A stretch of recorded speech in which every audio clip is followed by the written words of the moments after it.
Chris, you're actually giving. Right, so I call the meeting to order, and I'll start by welcoming councillors, welcoming staff, welcoming you in particular, Philip. I gather you've a long way to be here. Thank you, and a welcome to members of the public who are here also. The meeting is being recorded. You will be able to see it on the council YouTube channel later in the day, possibly. It's also live stream. Just to come to the health and welcome, Woody, just to come to the health and safety issue. If there is an emergency, we meet by the door that people down the back or behind me, and we meet in the playground and we wait for further instructions. So I will start with the karakia. Kia hora te marinta, kia whakapapa panaro te moana, hei huarahi mā tātou e te rangi nei, aroa atu, aroa mai, tātou e a tātou katoa, hui e.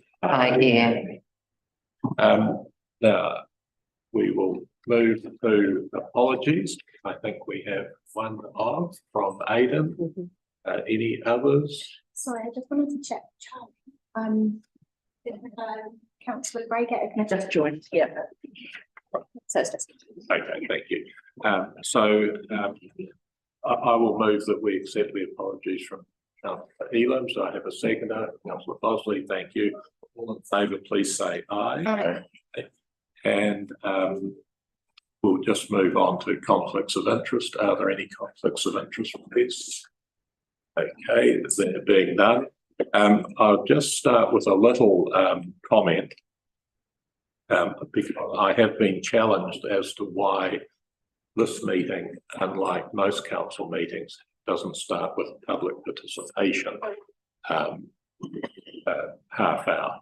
And the reason for that is that this meeting is a continuation of a previous meeting where, in fact, public participation was invited. Normally, a meeting like this will take place over one day or even half a day. You start with hearing submitters, then the councillors who are here will make a deliberation, make a decision, and that will be that.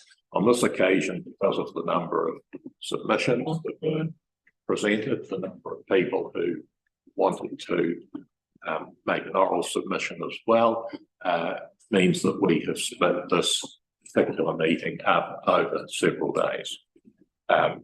So now we will come to the report from the acting chief executive and from council officers, which I think we probably all have in front of us.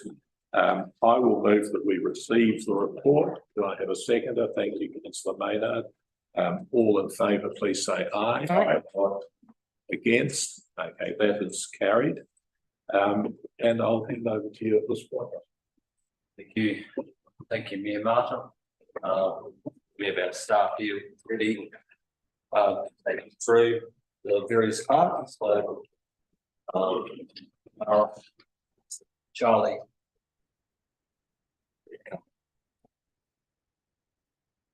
And the Western Phillip. Thank you. I thought I was the coach.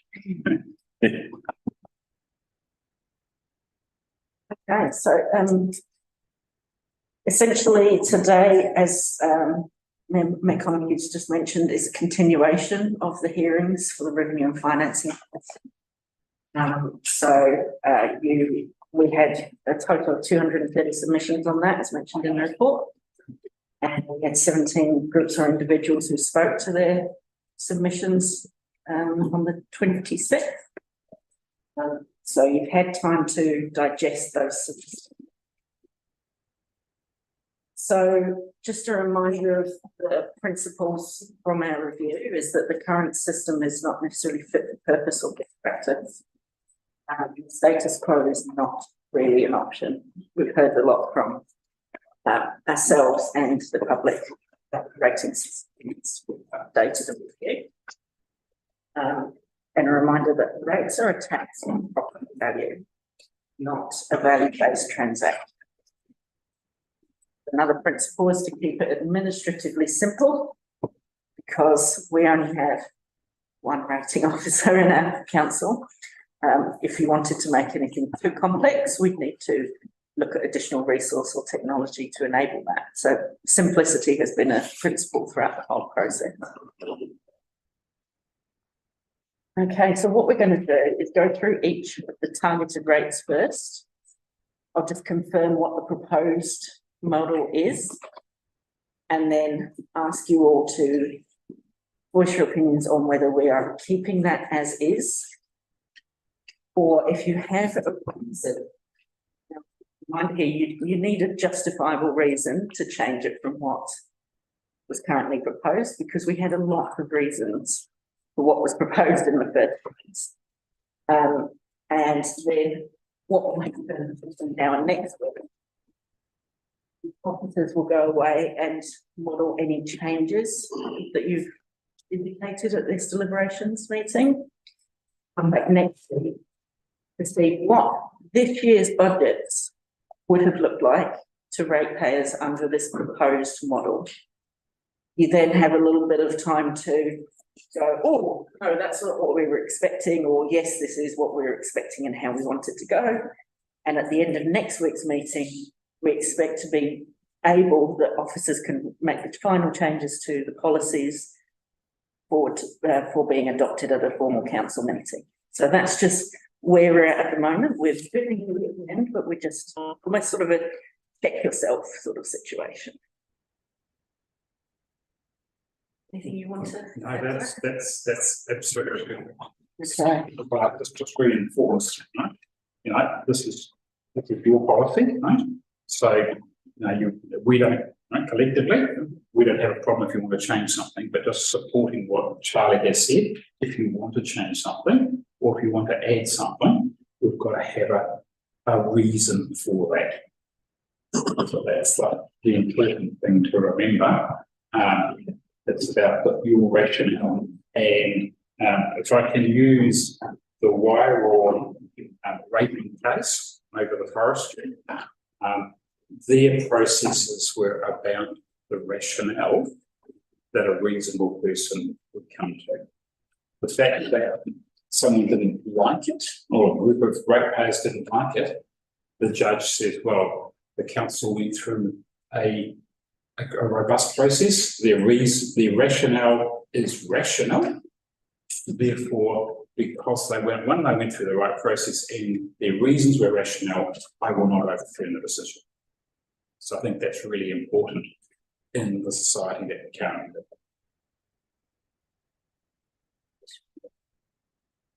To raise able points as they come up.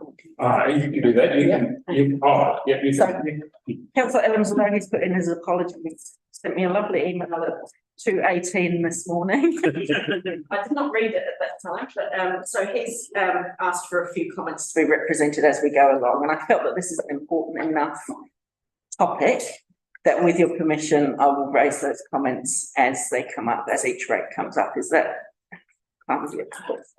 So one thing in terms of the order, like we did in our original hearing and financing policy discussions, we proposed to go through each targeted rate and then conclude with the general rate. Because what happens when you start at the end, and then you get in, the general rate, and then as you get through, wouldn't that be better by way of a targeted rate? So that's just the logic that we're going to go through in terms of the order of the rates that we're looking at. And just remember, councillors, we're not actually talking about the size of the rate today. So how big, how we're distributing the existing rates, and that by using one method or another, we are not generating any more income. Can I ask a question? We had a submission by Federated Farmers, and which was quite detailed and would obviously need a lot more perhaps work from our officers to sort of say, what would that look like? What does that mean? And particularly the thing that came to mind was when we had Federated Farmers and Dan, and talking about the impact of potential carbon on our rural community. Now, we never discussed that as part of our talking about this, but that's obviously going to have a significant impact on land values going forward. So how do we bring that into the mix here to say we need to do more investment? So that's a good question, Councillor Plummer. This is a matter of valuations. And as you know, we are currently under the process of being revalued. I went to a 2-day forum last week about ratings and valuations, and the Valuer General was there, and it was a very good interactive process there. His indication is that the peak of carbon farming land values has well and truly reduced, past. He used sort of throwaway figures of roughly halved. So even if you accept that your piece of land is able to be used for carbon farming, that impact has massively reduced. So we're expecting that any pieces of land that are valued as carbon farming won't have that huge increase that they had a few years ago. In addition to that, part of the process of the revaluations is a right to object and a right to have your valuation checked. And so I expect any ratepayer to be able to take part in that process. And we will also be poking, for want of a better word, with revaluation figures quite significantly, just to check that what QB, our valuation service provider, have come back with makes sense. That's how we would address that. Yeah. And the other issues that were raised from Federated Farmers. So their main other issue was the level of the UAGC. They petitioned or submitted that it should be at the maximum, at the 30%. So if you want, as part of the modelling we'll present back to you next week, I can offer a range of options in between that, because we went with a 20 to 30% range in our proposal. I modelled on 25 examples. So I can present the lower and the upper end of that, as well as that 25 middle for you to see what that would look like. But remember, it's not just the UAGC. The cap is on all uniformly rated fixed rates across your rating model, apart from water. So once you take water fixed rates out, your other fixed rates can only be a maximum of 30%. So it's not just UAGC. If you had a lot of other fixed targeted rates, you would have to account for those as well.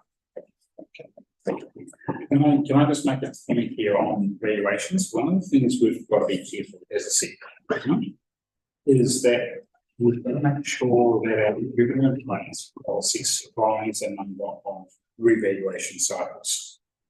Because otherwise the risk is, if we are responding to revaluations every 3 years, we'll be going through this exercise every 3 years to reflect the revaluations. And I can give you an example of one council that did respond. And so there is a council in Auckland here that actually has basically 2 sectors. I've got the holiday sector on one side of the district, and I've got the rest of the community on the other side of the district. So along comes one revaluation, and all of a sudden holiday homes are very, very popular. So their values went up skyrocketing, and the people didn't like their rates. So the council put in a differential. 3 years later, those, because of the economy, holiday homes were so low now, the valuations had actually decreased, and the other side got up. So the other side was saying, oh, we're paying way too much rates. So they actually then had to reverse the differential. Now that's not good policy. Yeah, my question wasn't so much to react to that. It was more that the impression I got from Federated Farmers and from Dan was that the philosophy of valuing the land was going to include something that wasn't in there in the past. And I think that, okay, can I just, right? Yeah, and that to me is not, as Charlie has alluded to, that's not the purpose of the rates reviews to respond to that. That is a valuation issue, and as Charlie has talked about. So we'd be really careful, and also valuation is reflective of market value. And the minute we start trying to compensate for the market, that's when we start digging ourselves holes, and we don't want to fall into holes. I hear you. So can I just clarify, do you, in terms of next week, do you want us to bring back anything further on any specific submission that you would like? Further information, I think, would also be in this direction. No, I think that's, if we go through the period, that's the one that I give the most credibility to in terms of the way it was put together as a, they're obviously looking across the whole country at this, so for consistency's sake across the country, I think it's important as well. And maybe we go through that. Yeah, I'm the same. I'd quite like to understand it a little bit better in terms of valuation as against carbon credits and carbon farming to a large extent. I don't completely understand it, but it would be good to get some clarity around that. So I'm just wondering next week if we could, because it's all relevant to valuations of property, and the increased value of the property would be maybe considerable for having had its eligibility for carbon credits been available. Would that have a big impact on the value of the property? It must do. I'm not a valuer, so I can comment on that. So the issue is, for me, is there are cycles, and this is what I'm saying, is there are cycles. So yes, carbon may or may not have reached its peak. I mean, yes, the valuer is saying at the moment, right? There could be something in the future that affects different groups of people. Okay. I don't understand anything about Excuse me. represents Excuse me. Councillor Gray's had her hand up for a wee while, so I'll invite her to make her comment or question. Thanks, Martin. It hasn't been up for that long, but thank you. Yeah, just to add on to what Councillor Plimmer was saying, we did have the submission from Federated Farmers. We also had a submission and then a number of phone calls from Mr. Headley around moving to using the UAGC to a much greater extent and then having differentials applied to that. Is that something that you are aware of, Philip? UAC, yeah. Differential to the UAC. The issue is, right, UAGC, you can't have a differential on the UAGC. That's across every rate payer the same amount. What you can do, as the Deputy Mayor has referred to, I think, is that you can have a different amount for a fixed charge based on location. Now that comes with some issues. We've got to be able to identify which locations, and more importantly, what's your rationale for having that fixed, so that differential on a fixed rate. So just to clarify, Rebecca, the issue is you could actually have, and on the screen is our rolling rate, you could have that all urban properties pay $100 and all rural properties pay $50, or you can have it inverse. That's one option, but it would be all rural properties. It would be very difficult for this council to have a fixed charge on any other factor. Right? So that's, who pays. So, for example, trying to say is we all have a different fixed charge on all those properties used for wind farms. That would be difficult because you've got to go out actually and identify every property that's being used for a wind farm, as an example. I think it would be fair to say that Jim's idea of the differential on the UAC is based on rural versus urban, and based on the fact that, as an example, a rural landowner is often paying perhaps 10 times more than the average urban homeowner, but not receiving 10 times more service. And so that would be the rationale behind the idea of the differential on the UAC. And you've also got to be really careful that rates are predominantly a tax on gross value. Right? So by having that, you're moving towards the middle user pays. So if that is the council's philosophy, it then has to justify based upon what those boards are using of the asset. Now that becomes, I wouldn't say problematic, but it becomes more of a challenge. So you've got to justify that. So Philip, thanks, Cameron. So you can't do a differential on population based. Yep.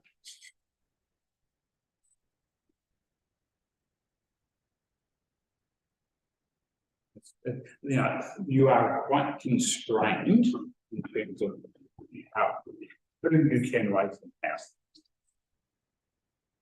Basically, you need to look at, you can't sleep between 2 and 3 in the morning, which is quite appropriate, I think, for the questions that have been asked by email. Read Schedule 2 and 3 of the Rating Act, because that describes who you can rate separately, and then Schedule 3 is how much you can rate. So, unfortunately, I sort of tend to remember those things anyway for some reason. Yeah, that's the constraining thing with rates. And then not only that, as from the administrative perspective, in terms of one of your principles, we've agreed that we want to keep it simple, because the cost of identifying those groups once, and then once you have got that data, then you need to maintain that data, and that's a significant cost for the councils. It was another council, and they've just got a new chief executive, and this previous council said they actually had 2 people in that council trying to identify every Airbnb. And in the end, the amount of money that they were trying to recover only equaled the cost of actually those 2 employees. So that's, you know, that's a challenge. And that was a really, I would call it a mid-sized council. We've got a few more resources in South Wairau. So again, we've got to be a little bit careful in terms of, yes, that would be nice to do, but then we've got to say is what is the cost in terms of administering that, and is that data going to be robust not only now but also in the future. We have no idea how much that money, how much that would be revenue. Yeah, and we can certainly, if you want something, we can certainly provide some indication. So I might just intervene at this point, because I'm aware that one of the dangers of an exercise like this is you spend far too much time on whatever item came up first, and then you find yourself rushing on a more important one later on. And so I think what it would be fair to request councillors to do at this point is to reflect on what is the current proposal. And the current proposal is that there would be a 30% fixed charge and 70% via. Now, it's got capital value based rate, but if that's contingent, I'm guessing, on whether we go ahead with that proposal. So just bearing that in mind. So it's 30% fixed charge, 70% rates on land, and with no differentials. The question is, are we happy to stick with our proposal, or is somebody going to suggest an amendment? Just to be clear, you can have a different basis for your general rate to your targeted rate. So you could do land value for one and That's what I'm seeking an indication. Does anybody wish to amend what we've got? Just to clarify, that's where this one came from. We specifically said capital value for roading, regardless of what the general rate was. Anyone wanting to modify this proposal at all? And I also just clarify too, is at the moment, it's per rating unit or roading or per sewer. I think I think a bit of clarification on that as well. Yeah. So, as you know, for the UAGC, we've proposed sewer, which is a separately used and inhabitable part of a rating unit. And again, just want a little bit of clarification. Do you want to apply that to your other fixed rates? So every time that comes up, I will ask you, or do you just want it to be on a rating unit? So if a rating unit has 50 houses on it, do you want it to pay one fixed charge for roading, or do you want it to pay 50? Is the extreme end of that example. So each time I ask, I've just seek clarification on that. Let's take a vote on that. So just to get clear, Charlie, you're saying the likes of retirement, which maybe on one title, for instance, but have 50 units on it and pay the one contribution to the roading network. So yeah, is that fair and reasonable? No, I don't think it is, but. So the other one, are you suggesting that a farm that might have 6 shepherd houses would pay 6 rates? So that depends on how you define SURP later on. So you'll get the chance to define SURP when we talk about the UAGC. Sorry, Charlie, what is now or later the right time to discuss? Because if we start charging by SURP and then we are charging for the granny flat or et cetera, which may or may not be being used for an Airbnb, for instance. If we're charging by SURP, and then another question is whether those Airbnb should be getting a rate, are we almost double rating those same properties? Remember that this is just a targeted rate for roading. Yes. So your point is, does each one of those cottages, whatever you define as a SURP, should that pay an equal share to a house on its own? If you want, when we define the SURP later on, we can go back and say which of those fixed rates do you want to apply that to? Would that make it better? Because then you'll have an idea of what you're counting in that SURP. So we'll skip that rating unit or SURP question until the end. And then, so in general, 30% of the cost of roading, and remember this is after you've applied all your subsidies and things to it.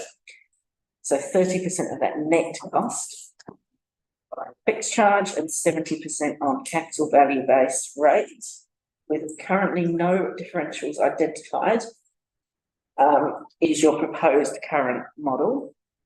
Now I'll bring up that Councillor Ellen's submitted about forestry and whether land use of forestry should have a differential and pay a higher rate. He did not suggest a differential though, so if there's general interest around the table, we could look at modelling a different differential for those blocks or any others. Up to you. I was really interested by his email because he's saying that currently about $74,000 rates is collected from forestry. Even if you put 100% on it, the difference it would make in the big picture is insignificant. So it's not going to make a big difference in the big picture, but should those land use properties be paying more than others? So I think we should look at that, and even if it's not a big difference, I think it's just a indication of fairness. I mean, I think, you know, anyone who's talked to the people in that smaller rural clusters of houses and things with the schools, it's all complained by damage to the roads and things like that. And I think it should be looked at. And also the forestry could increase. Yes.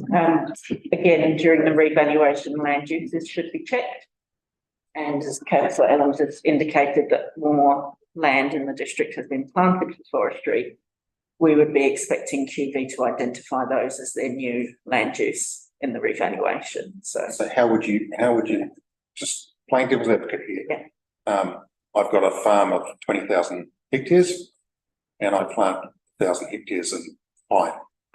On my normal operating of my business, are we going to say that we're going to target that 1,000 acres specifically? And how are you going to measure this? So if Jim wants to plant 10% of his farm in forestry, is he going to be hit with with what we're talking about here? Because we've got lots of little blocks. Farmers have done this for many, many years, and it's part of their normal farming management. Okay, can I help? Right? So my advice on that issue is Charlie's talked about the valuation process. So one of the issues with forestry, if you look at particularly the Wairau, who did a lot of work on it, they decided to move from a very complex land value with horrendously complicated differentials. So much so that I couldn't actually do a simple capital value approach for all the trades. They identified that forestry blocks identified by QV had a lower land value than an adjoining farming block. For some, because the market value for land for forestry for some unknown reason is less. That's just the way the cookie crumbles. So one of their rationales for having a differential on the general rate was reflecting that forestry blocks generally have a lower value for a farming block in the same general location. And that's just the law of the valuation. So therefore, part of their rationale for having a forestry differential was to saying is that because of that impact, that they wish to actually ensure that forestry made an equal contribution to an adjoining property. So that was one of their rationales for a differential. So circling back to your question, is if QV then identified your property, your hypothetical property, as a farming property, then your capital value would be less because of that operation. Therefore, we would be recognising it as a forestry block. But if you had spasmodic plantings through your farm and QV identified as a general farming block, then QV would be valuing it as if it was a farming block. Does that make sense? Councillor Rollins. Sorry? In a roundabout way. I wanted full disclosure. That's good luck. So I guess we have to look at why we're looking at this whole picture, because the cost of our roads, our rural roads in particular, get hammered around harvest time with forestry harvesting. Obviously, that's and the operators on those vehicles are already paying road user charges, etc., and fuel tax and a number of other taxes. And I think forestry is actually a consentable activity with regional councils. Oh, okay. Yeah. So I guess that once every 25 years, we're going to get hammered. Our roads are going to get. I'm not sure what the magic tool would be to capture that at that particular time. Councillor Maynard. It's very difficult to capture when a forest is actually harvested. Yeah. From a rating perspective, I would say impossible. Yeah. Because all we know is the current use. We don't know, we can't rate on traffic volumes, we can't rate on anything other than the current use of that. We're looking at fairness with this review, and forestry blocks have a naturally lower valuation. Then you would, well, I would think that it's quite a robust argument that having a differential so that those blocks pay a more even share of the rates is actually quite a justifiable. So, Well, if I just let Councillor Maynard ask her question. Well, Deputy Councillor Sadler-Footer just kind of hit some of that as well for myself. I, you know, just having that broken down a little bit more has been really good, because it's unfortunate, but not every single farm has planted at exactly the same time. So we know we've got 25 years. The reality is that we know that although that farm there might be 25 years, this one's come up 2 years ago but can't get there, and then because of the Kanawakura Road perhaps, and then this one over here is coming due in like another 4 years. So it's about just being able to keep that maintenance, and that's why I believe that there actually should be some kind of differential being put on there, because to help all of our all of our ratepayers. It's to me it just seems more fair, more equitable to have that fee on there, or differential, I should say, not fair. Philip, you've got a comment? Yeah, I mean, the question I have is that something that Councillor Melissa wants, is that a general thing that you want us to bring back to next week's meeting to say, do a little bit of quick back of the envelope, because that's all we've got time for. So here is a forestry lot valuation, there is a farm in a similar area. What's the difference on capital value? Because that's your preferred method. It's not so great if you're using land value. Okay, from a procedural point of view, this is what I'd like to do. I'd like to get some form of agreement or disagreement from councillors on the proposal we've got up there right now. And then what I would like to ask councillors is, do we ask for further work on the forestry differential? Because if councillors collectively don't want to go near it, then I don't want to ask you to do any work on it, basically. So if we can come to the 30% fixed charge, 70% on the rates, is there anybody who has changed their mind and no longer thinks that's what we want to do? Okay, so I think we can put that one to bed. Now we'll come to the question of a forestry differential, and how many people would agree with the Deputy Mayor that we ought to be looking at such a rate? If we can put hands up, that's good. And I think that carries. And then I've made a note that with this and with other targeted rates, we will come back to the issue of the separate.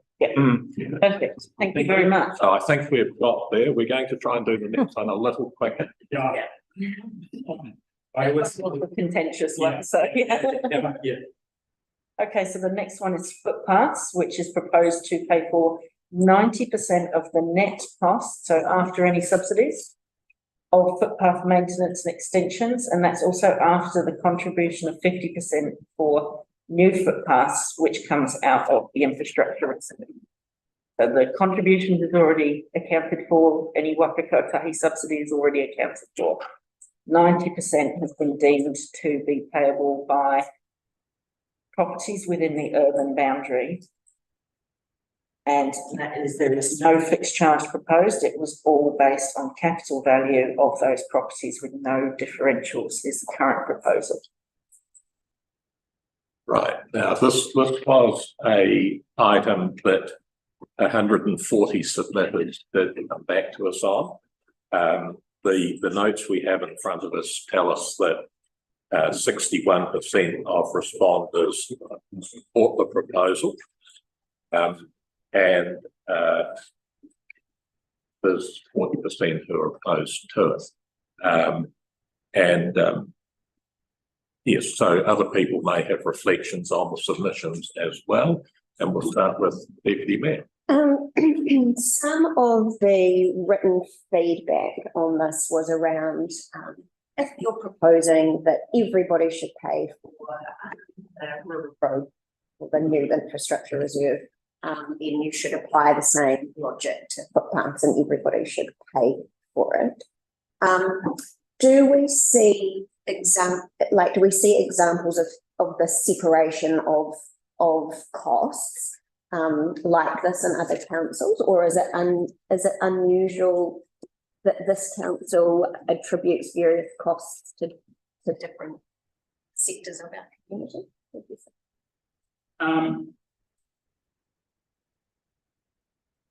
Unusual, but not uncommon. Okay, so what I'm saying is, it's not you are not in the majority do it this way, but there are other councils that have a similar approach. And there is another council I'm working with, and they have footpaths and streetlights.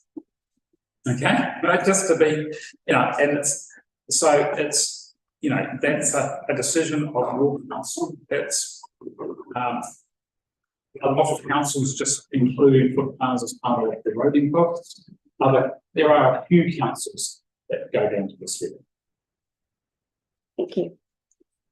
Any other questions? I had a comment to raise for Aidan, that he suggested that not using the district plan as the boundary, but the footpath network itself, so the presence of a footpath on both or either side of the road. I pointed out to them that we currently, with our technology, we don't have the ability to overlay the footpath map and the rating map. So it would be administratively a case of getting the map and like individually going through each property. But that is something that, remember that you do technically review your rating model every time you do a long-term plan. So if we gained that ability later on, we could revisit that. So that would make sense if we could do it. Let's see. Remember, we're not saying that this is the model for ever and ever and ever, and you can't change things. You can tweak small things without doing a major consultative process. Or could we put a note to that effect? We would review it in time to see if it's technically possible. No, I wouldn't recommend that. What I would have is a footnote in the officer's processes. Okay. That you actually bring it to council's attention as part of the formal review that as Charlie has referred to as part of the revenue and financing policy. So every 3 years, probably if you're not doing a full review at about probably July, to actually bring your existing revenue and financing policy from officers, maybe highlight the issues that would be on council. Technically, you do need to be if you're changing a rating area, you do need to perform a consultation. Significantly. Maybe. Well, Okay, legally, right? From a rate, if you're extending the rating area, you do need to form. But we could put that in our LTP You can put it as consultation. your LTT consultation. I think that introduces the fairness concept if we can do it. Yep. Russell, did you have something? Oh, just endorsing Charles' comment there of capturing that. We need to capture that and signal it in the LTP. Thank you. Any other comments? Okay, I sense a degree of unanimity here. Can I ask for a show of hands of those who wish to proceed with the proposal? Okay, that's a majority. Thank you very much. Okay, what's next? Next, we have refuse and recycling. So this is a targeted rate to pay for the net cost of waste collection and recycling. And remember, bag fees, transfer station fees, any subsidy we get from waste minimisation, that's all come off first. And then the rates is what's left to pay for. And who would pay? All rating units that can receive the waste collection service with an additional charge for each. So if you ask for an extra wheelie bin, you're charged an extra charge. That's how it's currently done. So that's the same. With currently no differentials identified. Councillor Ellen's asked about including rural residents who are able to receive the service, and I pointed out that they already do. So 25% of our rural rate units receive this service and pay it already. Sorry, Rebecca's got a hand up. Councillor Gray. Hi, everybody. With this one, I know coming up in our waste minimisation plan as part of our local action plan with it, there will be a move to having curbside pickup for organics. So obviously that'll be a service that people who receive would pay for, but that potentially is a facility. We're not sure what it looks like at this point, but potentially if there's a facility in the region that can be used by anybody who would like to use it. Does this part of the policy adequately capture that? It feels like it does, but I just wanted to make sure that it's a future-proof part of the policy. So are you talking about, so people who don't have curbside would take their organic waste to a transfer station? So therefore, if they don't have the curbside, they would be charged potentially a fee if you set that fee at the transfer station. So that's how they would pay for it. So like schools and businesses and that sort of stuff, if they were using it, that they would just pay a rate when they use it? Yeah, absolutely. And you can set that fee each year through your annual or long-term plan. So. Well, if I could just make a comment here. I have a big caveat about this particular proposal because I'm very conscious that different people make considerably different use of refuse and recycling. Some people are very good at waste minimisation. They possibly use the refuse service maybe 4 or 5 times a year. Some use it not at all, even though they're in an urban area. Ditto with recycling. There are some people, some of my neighbours, for example, I won't say where I live, whose glass recycling container is full every. Believe me, it is absolutely shocking. And then you walk up further and you never see the glass recycling. But I'm not quite sure why those people are subsidising the heavy drinkers amongst us. And therefore I'm somewhat attracted, I think, to an idea that you proposed, Philip, or that you had seen operating in one of your other areas, whereby you buy a token, and the token pays for taking your refuse and your recycling away. Not quite. Not quite. So I think you've got a similar system where you actually pay for your bags. Mhm. So the system, It's just the one type of rubbish, so. yeah. The system incorporates all your town bins. So just to answer the mayor's question, so the example I referred to before is if you, so the rate that you pay covers your glass recycling, whether you use it or not, whether you drink or not, right? Your recycling in terms of your general recycling, cardboard, plastics, etc., and the availability of a rubbish bin. However, every time you then put out a rubbish bin, you are required to purchase a tag which loops through the top of your rubbish bin onto a little holder which secures the rubbish bin lid very loosely. So when the rubbish bin truck comes along, they see you've got a valid tag, they pick up your rubbish bin, break the tag as the rubbish falls into the truck. So that's actually encouraging people to recycle more, so everybody in the general area gets it, whether you're a rural or urban. And the urban people have also got a little compost type facility, which then you can put your your household food scraps and coffee grounds and bones and that sort of thing, and put them out once a week, and that's included within the urban rate. And again, His Worship the Mayor, I have seen people use that facility in terms of the food scraps significantly, and I've seen other people who don't appear to eat at all. So, or there are no food scraps, right? Is that not a policy that could lead to an increase in flights, I think? With any charge, absolutely, it does, and that's something for council to consider. A neighbouring authority to the one I just at the example of does not actually charge per rubbish bin empty. But then, and again, comes down to your overall philosophy, and what is right for one council may be not right for another. And exactly, you've got to consider the consequences of your policy. Councillor Olds. Yes, I've captured what Boz is saying about fly tipping, because we're seeing more and more incidents of that occurring, and certainly we had some issues around Underhill Road, Bucks Road area a few years ago, and it became quite expensive to remove that. It was dumped into gullies and God knows what, So I guess if the model works currently, I'm not in favour of changing it, but I'm very keen to hear whether or not Rebecca and her role is satisfied with the way we're delivering the service, and I'd really be keen on not increasing charges to encourage more fly tipping.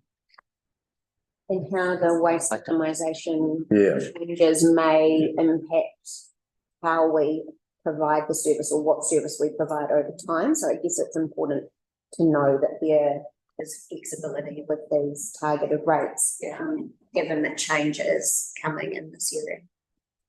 Councillor Gray. Thank you. I love that I somehow picked up the the rubbish hero role in the council. So I think philosophically, I think we as a region, we all benefit from having a very good rubbish collection service. And I know, you know, there's the people that buy the plastic bags, and then there's the people that pay for the hired bins. So there is, you know, a variation in how people are accessing the service anyway. I think that moving forward, the waste minimisation plan, you know, the only thing that I can see that's going to make a real fundamental difference to how we operate is the curbside pickup for organics, and you know that requires us to invest in some a different way of us providing that service. I don't know whether there will be an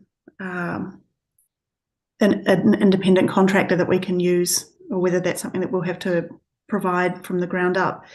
I take your point, Martin, that people who are using the service more should be paying more for it.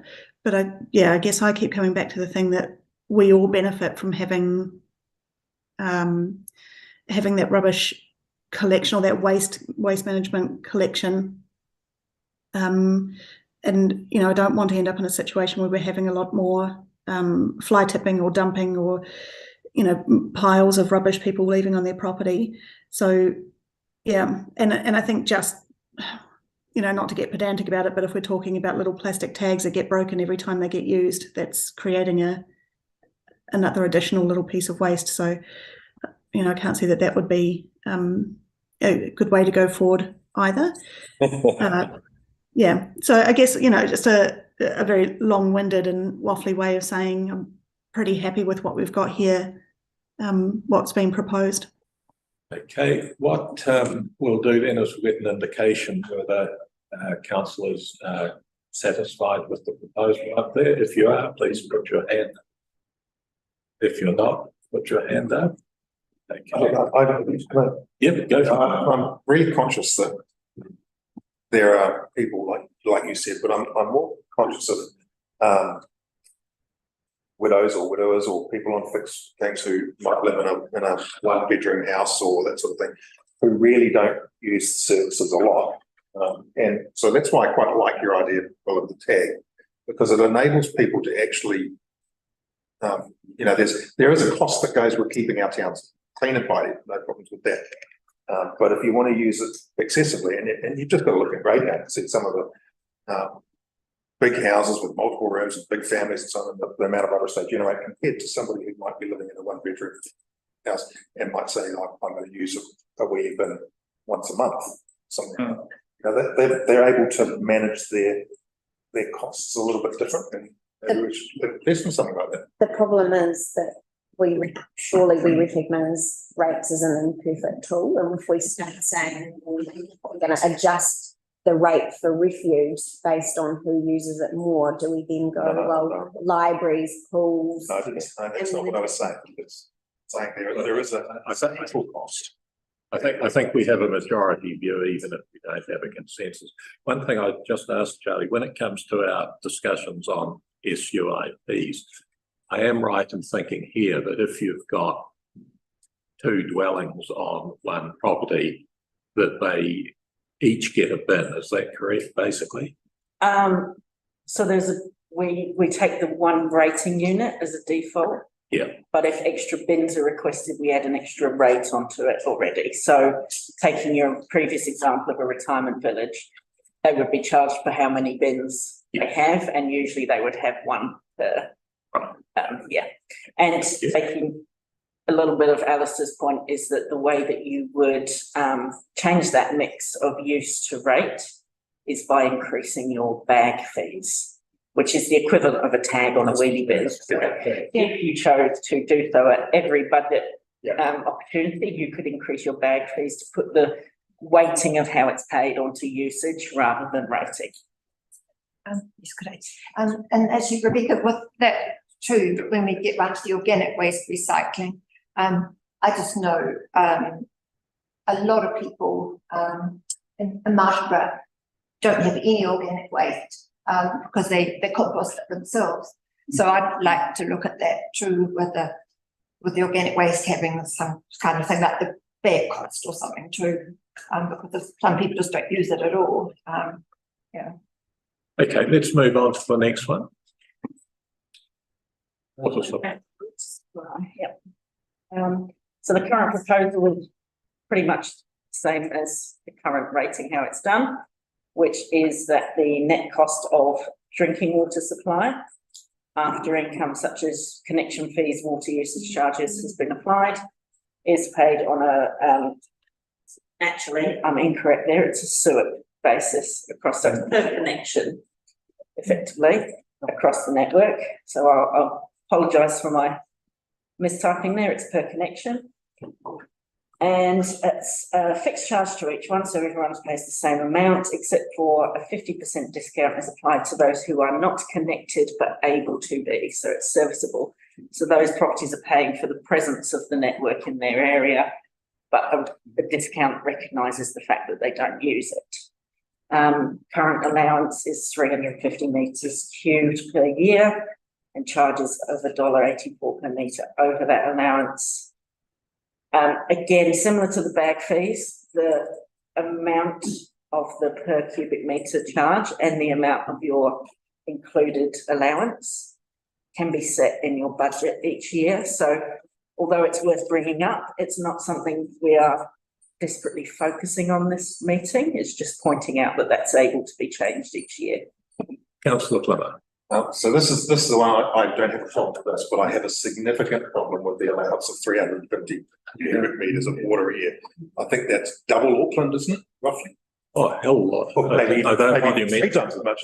but the average in Auckland's 170 cubic metres. Yeah, so I really do believe that we should be changing that allowance, bringing it right down and charging for those houses that have the swimming pools and the, because they're actually just pumping processed water into the swimming pool. Yeah. Huge cost to us. Yeah.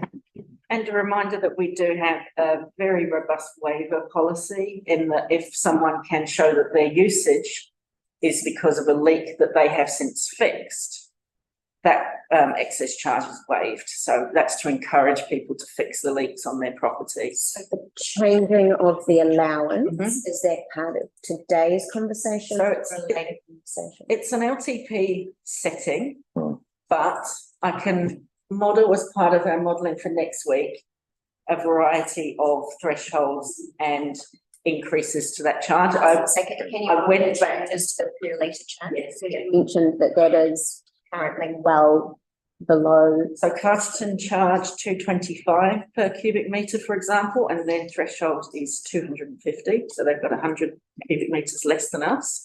So just if you wanted to look at how your neighbours do it.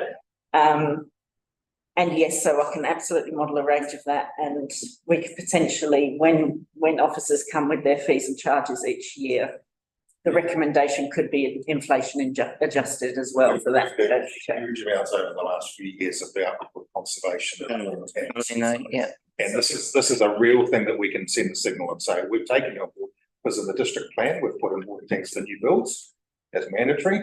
So if we keep this 350, we need to reduce it down. Yeah, that's that's up the charge. That's huge. Did you have a? No, Yeah, thanks, Mayor Martin. I think the issue here is currently you are doing this by way of being charge. No, for a rate. No, it's in our rates resolution. Actually, rate resolution, it wasn't. It was. Yeah. Well, we were to go to the rate resolution. I think this is important because it's a rate. I would actually be signalling in your revenue financing policy, this is a rate. Okay. And this is how the rate is actually set. So we'll be bringing back, and my strong recommendation that we bring back for next week, that the rate is set, is increased at the same rate that the water supply charge is increased by. So if you increase, rather than using a CPI or a LGCI, if your water rate goes up by 5%, that this excess charge also goes up by the same amount. Unless council wants to reduce the excess water consumption, and as part of your policy, penalise those who are using more water. That's the That is actually a legitimate rating policy if the I don't council. want to use the term penalise. Penalise, no, yeah. Penalise is a bad term. It's actually just acknowledging if you want to use more water, that's fine. Yeah, well, some councils do use the word penalise because they're trying. I would not like to see that Okay, used. fine, thank you for that clarification. Punish us then. Well, you're going to. Yeah. Councillor Whiteside. Everything's. Thanks, the only thing I have an issue with, and it's a little bit of an issue with it, is the 50% discount for those not connected but serviceable. Alistair's just saying about encouraging people to use water tanks. Now, if I had to pay 50% and that was going past my gate, I would hook onto it instead of putting my own tanks in. I think if you took that charge away, you might find those people might end up putting their own tanks in and take the pressure off our service.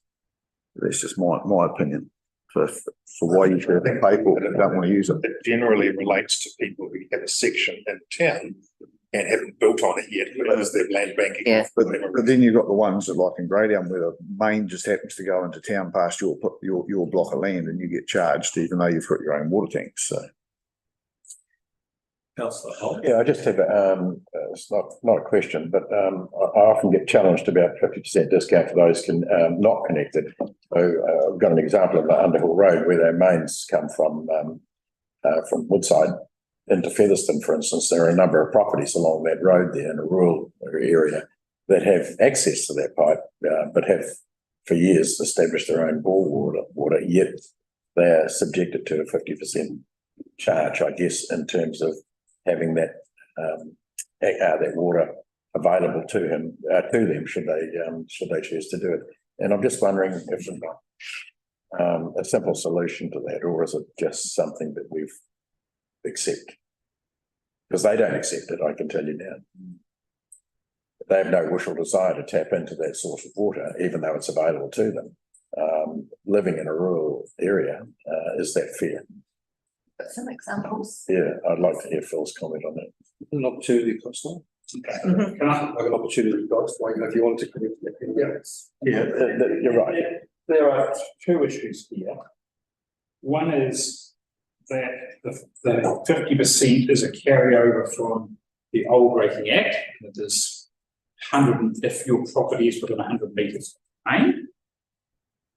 A number of councils have said if you are 100 metres within the main and can be connected, believe it or not, my property out of Kapuna is within 100 metres of a wastewater main, but I can't connect because it's a pressurised main. I don't want to be doing connecting to a pressurised wastewater main. But it comes from the old Rating Act that was removed, and it's up to council's discretion what it is. So that's, and the idea behind it is Councillor Martin's suggestion that it's actually about the availability of the service that it is for people. We've got the ability to connect who haven't yet connected. They're paying for basically the opportunity cost or the fixed cost. So some councils, one or two, have gone with identifying all their fixed costs and saying if the main's running past your property, whether you're using it or not, you pay for the fixed cost because it's available, and then they have a separate connection charge. That's potentially a fairer way of doing it. However, the current Water Services Act requires the new, I'm saying this is what the current legislation says, if these new water entities are stood up, legislatively, the new entity is required to charge those properties that have got a water main running past their property at 50%. That's in the new act. So whether that survives or not, I'm not going to put my crystal ball, but that is also something that council may want to consider going forward if you were to take that serviceability off, and if there was a new entity based on the current legislation payment, then they'll be recharged again. So, okay, so I think this is what we'll do. If we look at the dot points up there, of which there are 5, the top one and the third one are sort of joined at the hip. So let's start with the top one, which is the status quo, incidentally, that all rating units that can be serviced are paying the fee. How many people are satisfied that we stick with the status quo? Yeah. Okay, so I think that's the majority. Now, the next question then comes up is whether the 50% discount is the right level or should it be adjusted? And can I invite opinion, please? Yes. Yeah, I think if you're developing a new pipeline, a new subdivision, and the existing pipeline's already there, then I agree. But when you've got historic properties down in areas around Wairarapa, and the pipeline's been an afterthought, then those people are subject to those costs. And I think it's probably hard to determine who's in and who's out, but 50% is actually quite a substantial amount in some cases. But would you like to recommend I think a realistic figure for me would be 30%. But then, of course, we've got to claw back that money from somewhere else. In our rates remission policy for people to go, and if they feel that it's outside of the 100 metres or it's going to cross somebody else's boundary, to come and actually have the conversation and say, well, actually, I don't think this is fair that it applies to me. Is there something in our policy that would allow that? Right. How big is it to put something? Councillor McCauley. I hate to go a little bit backwards because I know pressure of time, but it just makes me wonder, what are we trying to achieve? And it does seem that, like Woody said, that we are trying to get people to use less water, and with this, we've got no incentives for people to put in their own 25,000 litre tank, because it'd still be connected. And it just seems to me we haven't got the right incentives here for what we're trying to reduce water use. Could I just comment on that? So the water tanks are not for human consumption. They can be. Yes, they can, but Yes. so there are some issues around. So in terms of the water regulator, probably wouldn't be that comfortable with water tanks in an urban environment then being used for human consumption. I think you'd be open and No, I'm sorry.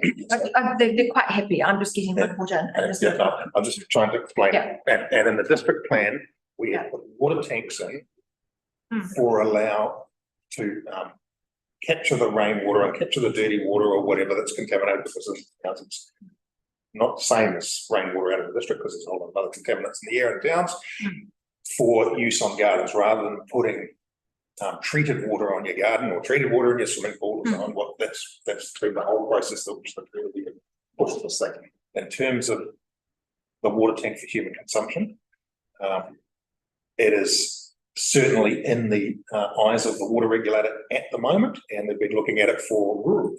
So if we head down that track, I think you're not going to solve that problem, because I think that. And the other issue is then how do you then connect that tank to the water system and cross-contamination and so on. So there's a lot of other issues that go on here that are just... but we're still, you've got to go back to it. Isn't our ultimate aim to get people to be more self-sufficient with water?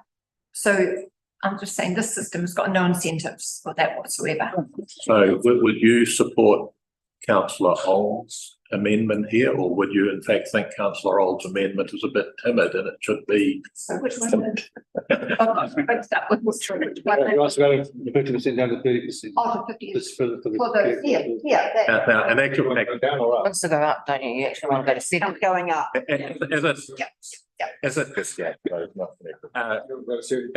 Councillor Old actually recommended that the non-connected people pay more, but I don't think that's what he meant. No, I mean, No. that's you mean 7. So 30%, say 50% discount, say 70%. 70%. Yeah, my So next week we can model 50% and 70%. Well, let me just find out whether people want the 70% option. So do we have a seconder even for it? Yes, we do. Okay, so all in favour of contemplating a 70% as well as a 50%, hands up please. 1, 2, Interested in 3, paying the 4. more. This is the modelling. Those who are opposed, 1, 2, 3. Okay, by an arrow whisker. Storage. Oh, for each, oh, sorry. I think Melissa. Listen, wanted. Oh, yeah, I'll see them, Yeah. yeah, I'll see them modelling. For it. Sorry? No, For it. Well, Martin hasn't voted, so. yes, I voted for it. I didn't. Yeah, and I believe councillor Saddlerfoot is now voting for it too. Yeah. Councillor Gray. No, she was voting. Can I just, no, sorry. Can I just ask, this might be well off track, but say if I decided to fit my house out very urban, couldn't be more urban, if I decided to fit it out with my own rainwater tanks and managed to get through a whole year of not using any of the town supply, would there be a mechanism whereby we could have something in our emissions policy that at the end of the year I could come back and say, hey, look, I haven't, here's my water meter reading, I haven't used any water, that I could then retrospectively get a discount? So how would we model that in terms of setting the rates? I have no idea. That's your job. Yeah, exactly.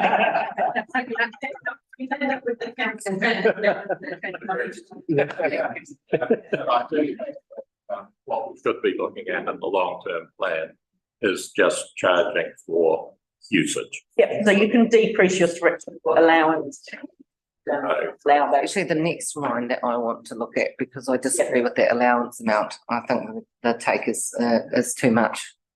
Yes, so we're going to look at the fourth bullet point separately to this, but because apparently there are other mechanisms where we can adjust that. You're quite right. 350 cubic meters is basically 1,000 It's huge. meters a day. Most households use about 200. If you've got water meters, you use a bit less, and if you don't, you use a bit more. So it's the most extraordinarily generous scheme.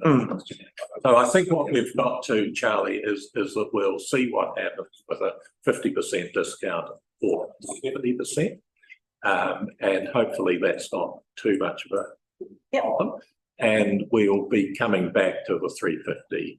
And I mean, the simple thing is, as you say, to bring it in line with our neighbours.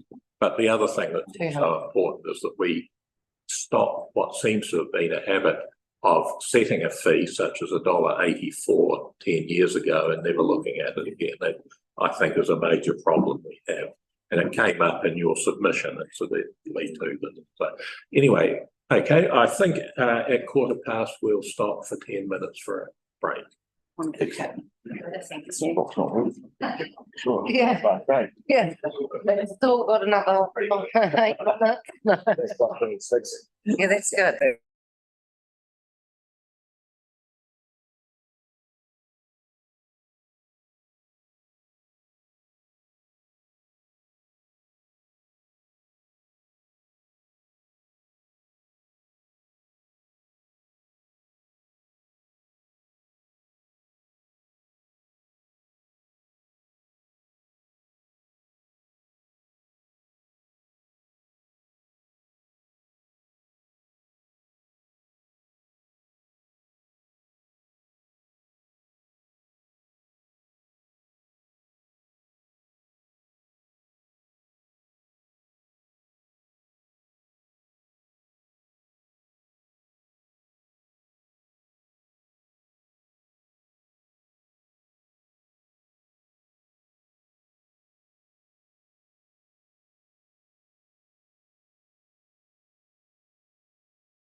Okay, so we'll bring the meeting back to order, and what comes up after water supply, please?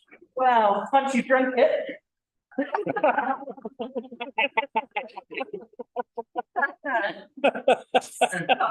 No, Sorry.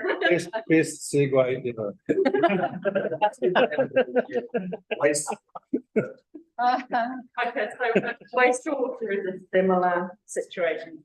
Effectively, it's the same mechanism. It's a fixed charge across all those that can be serviced by the network, with additional charges per pan after the two included. And tax. It's only for non-residential properties. Right.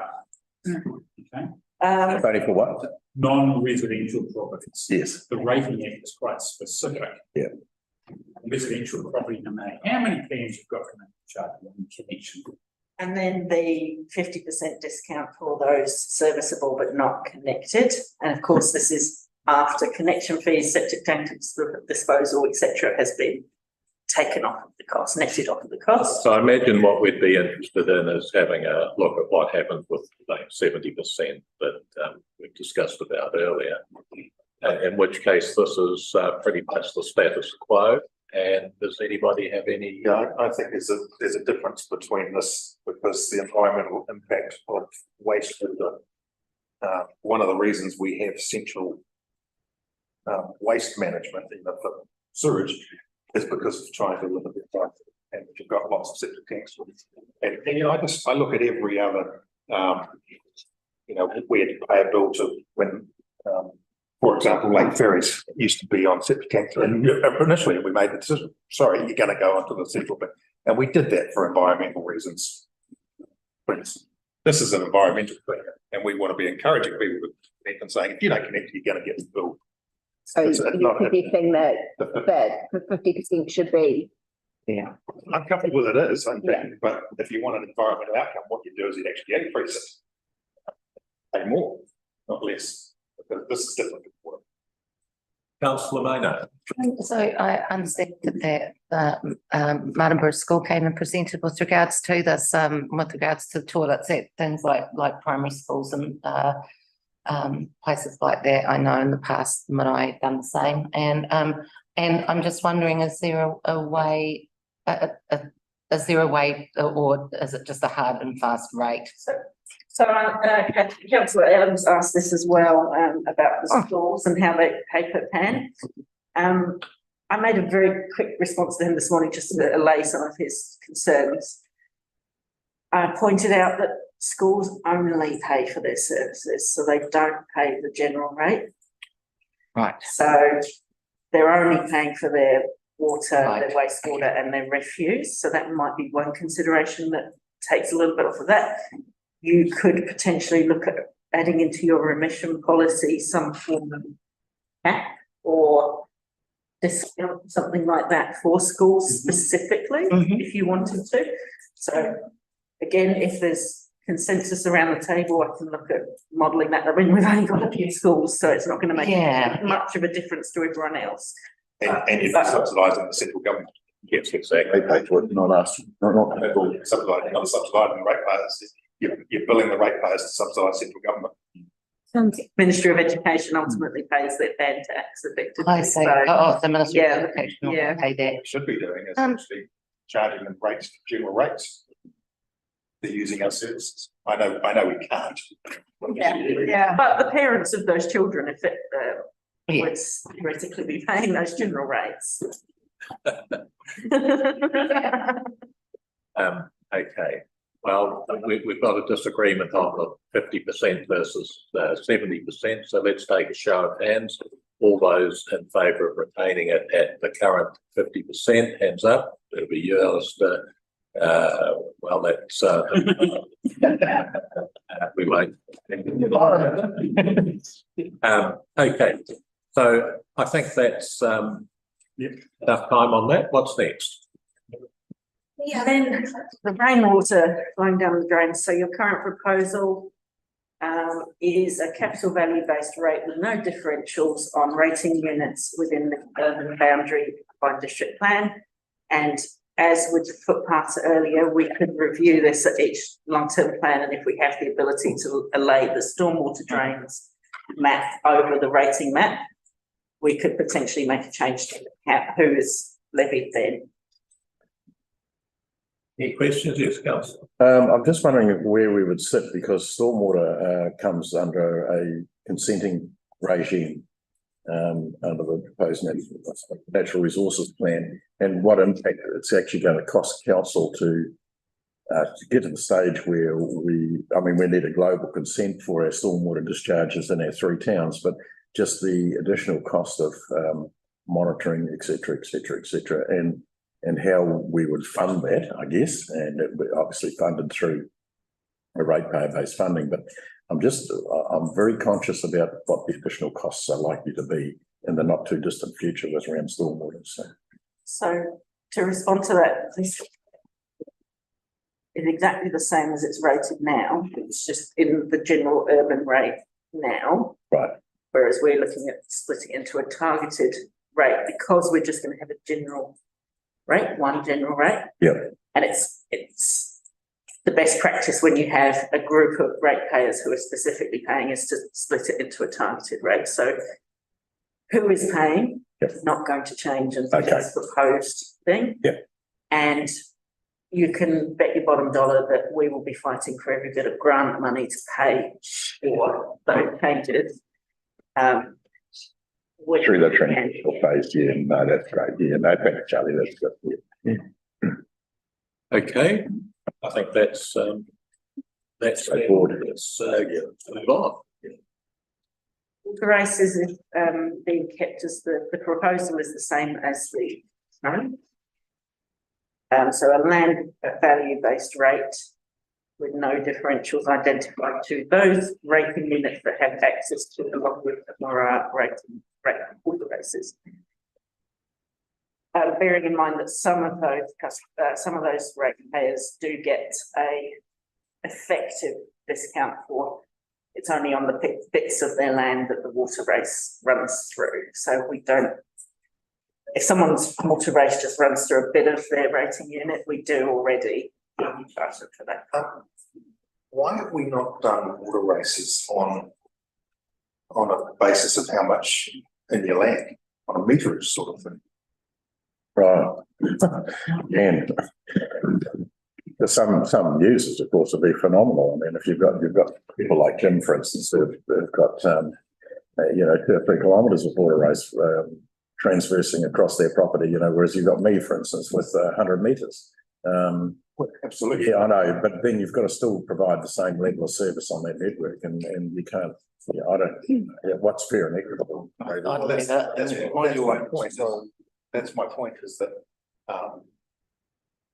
if you've got water races that go through your farm, you're not putting infrastructure in troughs and so on. So, whereas if you've only got like yours, you might have troughs and other paddocks, so you're still running dual systems. A lot of them are though. Now they're fenced, Alistair. A lot of them are putting troughs in, and they like say for instance, you might have 50 metres across the front of your property, but you might have 100 acres, and you might be sucking out of there and doing the whole 100 acres still, where say Jim might have 2 kilometres of it, but not using it at all. So it's how do you? So it's access. It's a bit like anything. It's access to the water. It's access to water. That's the issue. Yeah, and yeah, I think it'd be too complicated to actually identify every channel on the water, because you can't shut it off. You can't shut off a section of it, because that ultimately has an impact further downstream. But I think it would be bloody difficult to actually identify. Probably not that difficult, but It's not that difficult. It's all math, but it's probably makes it a bit more complicated. To agree with Councillor Olds is that I've checked and we don't have in our rating database the amount of the land that the water race runs through, or the length of it, or anything like that. It's just a few individual cases there has been a negotiated smaller amount. Yeah. So if you have a water race going through your property, you get charged in respect of the value of your land. Which should, in theory, take into account the size of your land, because a bigger plot would be worth more. does this mean then that people with the water races going through them in town are going to start paying? I'd love to see that. Specifically the Longwood and Maroa as currently defined. So probably no is the. Because one could create an argument, say if you've got the waterways going through your property, they're all nicely planted and so on, it's adding value to your property. It's a little more complicated with Maroa in particular because that route does carry on through the Greytown urban. However, it's also our stormwater drainage for Greytown as well. So it's not quite straightforward, unfortunately. I wish it was. And we've had this debate at Waterways Committee meetings time and eternity. And remember that the urban people would be paying that stormwater rate, so. That's right, yeah. So when we say all rating units that have access to the Longwood, picking up councillor Plimmer's observation, that what do we mean by all rating units? Targeted rating units for waterways, is that right, Charlie? Sorry, the properties through which the Waterways run. waterways runs through or along the boundary. Yeah. Yes, yep. So if your But- property has Access to the water in those races, Yeah. you will be charged for that. But people who live in Greytown aren't charged. No. Right, Why not? Good question. Because after all, what it says up there is that all rating units that have access. We would have to check the bylaw apparently and. Okay. I just quite Chapman verse out of the Vetting Act. That's always my go-to position. So you're actually using clause 5 of Schedule 2 of the Local Government Rating Act, and it says the provision or availability to the land of a service provided or on behalf of a local authority. So the bylaw on water races, you have identified that water races are a service being provided to that piece of land, so that who they are, and then you're using Schedule 3 of how much they'll pay is their land value. If you wanted to then go down the same, not all, but some of the land receive it, it becomes problematic because you've got to then use clause 10. And in fact, you've got to do it to identify the area. Right? Which becomes, you've got to go and do a survey of it, and that becomes horrendously costly to actually do that. Okay. So here's my question then, if you, could we not, you know, because you hear comments, you know, they like the water race, they you know, it adds value to their property. Yeah. So, but they don't get it for stock feed, and let's say that's primary what it's there for, but it does add a value, so why don't we charge them as we would with farmers, but do a differentiation and say, okay, it's only 50% of the rate because it's. So I'm much more familiar with the financial legislation. I'm not familiar with the bylaw that's set at the moment, so we will go away in this week. If that's what council feel would be required of us, check the bylaw. Yes, Charlie, I think that's exactly what you need to do because the questions posed by the Mayor and Councillor Plimmer come back to Philip's original point of the rationale, you know, cause and effect and the rationale. So we need to do further work in that. So that's, sorry, Councillor. Yeah, I'm just conscious of the fact that we've got renewal of consents coming up in 2024, 25 for the likes of Maroa and the combination of both Longwood and Maroa consents will fall at the same time, even though Longwood's expired. And I think the review on the network and how it functions and how we rate it, I think is probably about the time we need to have those conversations as well. I think the status quo is probably the fairer tool at the moment, in my view, my personal view. But however, as we move into the next chapter with the renewal of consents and looking at what's going to be imposed on us to obtain those consents, it will be another topic for another conversation. So that's my suggestion. Okay, so we've got a direction. We'll get some further advice on, as indicated by Russell, and we'll come back to that in a week. Okay, on to the next one. Okay, so this is the targeted rate, Not agreeing with. 80% of the cost of economic development activity after other income such as grants have been applied. Current proposal is for rating units identified by QV as having a commercial land use, and we consulted on whether to include short stay accommodation within that as well. And we consulted on how that should be defined and identified. And we currently have no differentials on that. So what we really during the consultation period was going further than this and saying if you buy a property with the intent of renting out the entire property, that is a commercial activity. And we need to look at whether that should be charged at a commercial rate. You know, because renting out as Airbnb as a as opposed to short-term accommodation, yeah, as opposed to long-term.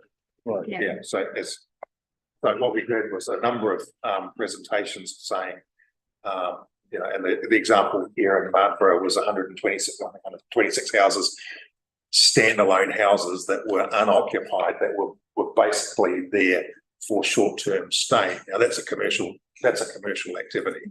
And so it went beyond this. The feedback we got from the community was very much look at this as a commercial rate, as well as the economic thing. So, and then there was some very good suggestions that were put up about what were the three categories: hosted, Unhosted. unhosted, and what the other categories were. Yeah. Yeah. So Unhosted, Yeah. yeah.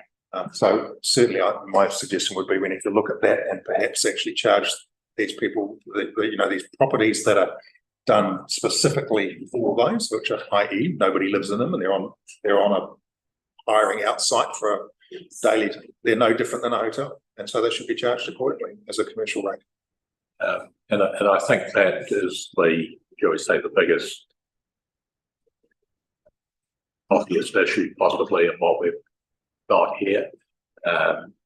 There were plentiful submissions on it, and I think it would be useful to get some indication of whether we wish to definitively include what Councillor Plummer is proposing, which is that we do include Airbnb, book badge, etc., and or whether we just ignore it. So can I have an indication from people on? Can I just ask Yes. a quick question of Charlie before we do that? So we've talked before about the administrative challenges of identifying Airbnb. Is it easier to identify the unhosted ones, the ones that are standalone houses with nobody living in them, outside have been rented, and as per Alistair's example? The easiest thing is for people to self-identify. So to give a clear definition to the ratepayers in the district, perhaps particularly targeting those that we suspect might be, but again, that's a very manual process, and sending letters specifically to those owners. But self-identification is by far the administratively easiest way of doing it. Councillor Bosley. My question is actually for Phillips. We've talked about the Airbnb thing in workshops, and in particular, sort of Queenstown is one that always comes up. And I believe the central government are actually looking at this. Is that your understanding as well, that before councils get a chance to start imposing their own rates, that central government actually want to do something themselves on it? I can't comment on what central government are doing because currently within the government, and their view of the world might change dramatically in terms of this. Queenstown has always been held out to be the gold-plated version, and they are gold-plated because they actually have in their district plan, and it's a permitted, correct from wrong, so it's a discretion. Anyway, you've got to get a consent to be an Airbnb, to let your house out. So once you have actually gone through that hoop, it actually is a very robust rating process.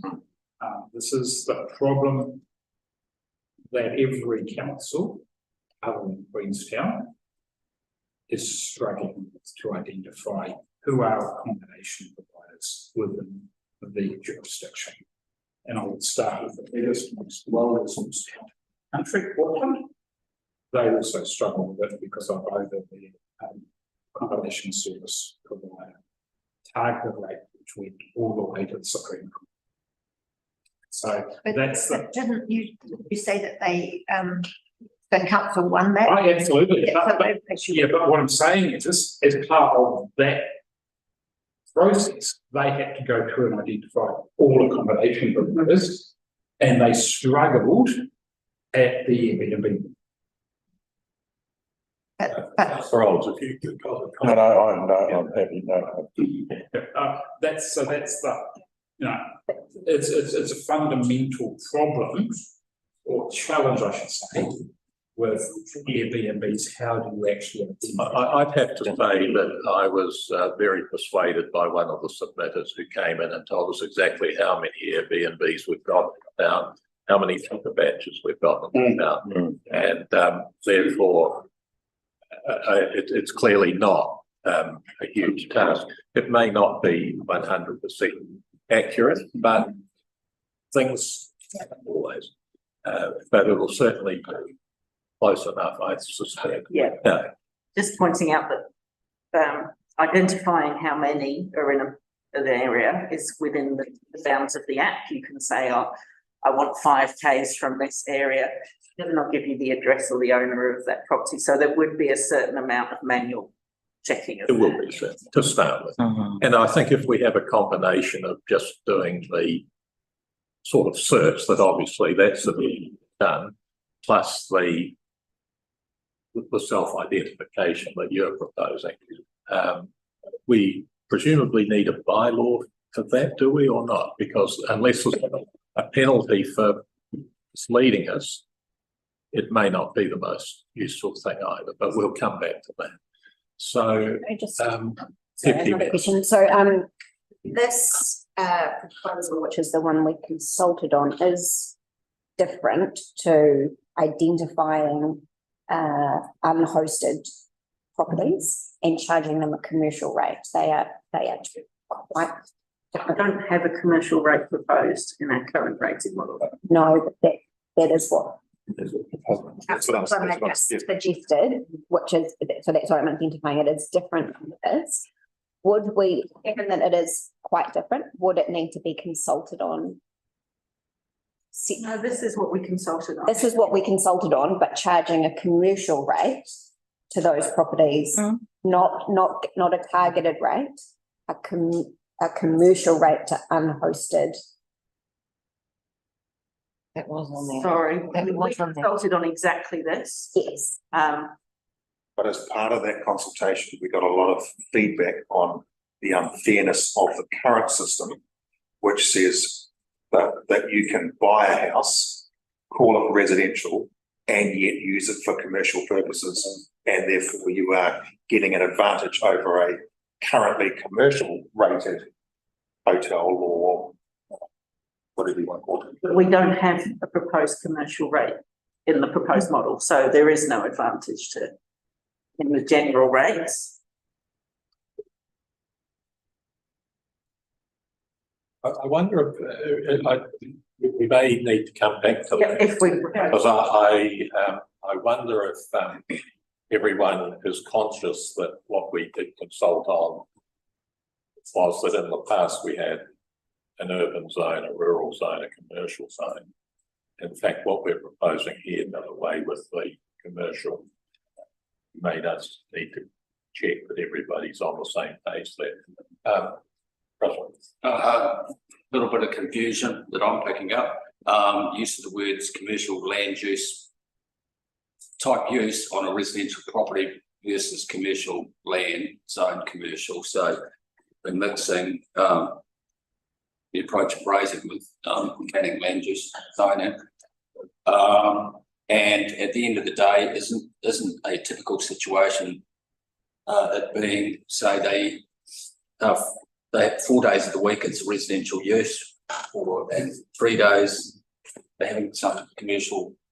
No, what we're talking about is a house that is specifically there for the purposes of renting it out. Unhosted. Not ones that are living there. Yeah, sure. Completely unhosted. So Councillor Maynard. So in the, one of the questions that was asked in the consultation quite clearly says, should dwellings used for short stay accommodation contribute to the economic development rate? So, I mean, the question was asked, and I think the thing is, it's pretty tight. You know, there were for and there were for and there were against, and you know, this is this is one of the ones where can't please everyone all the time, all the people all the time. But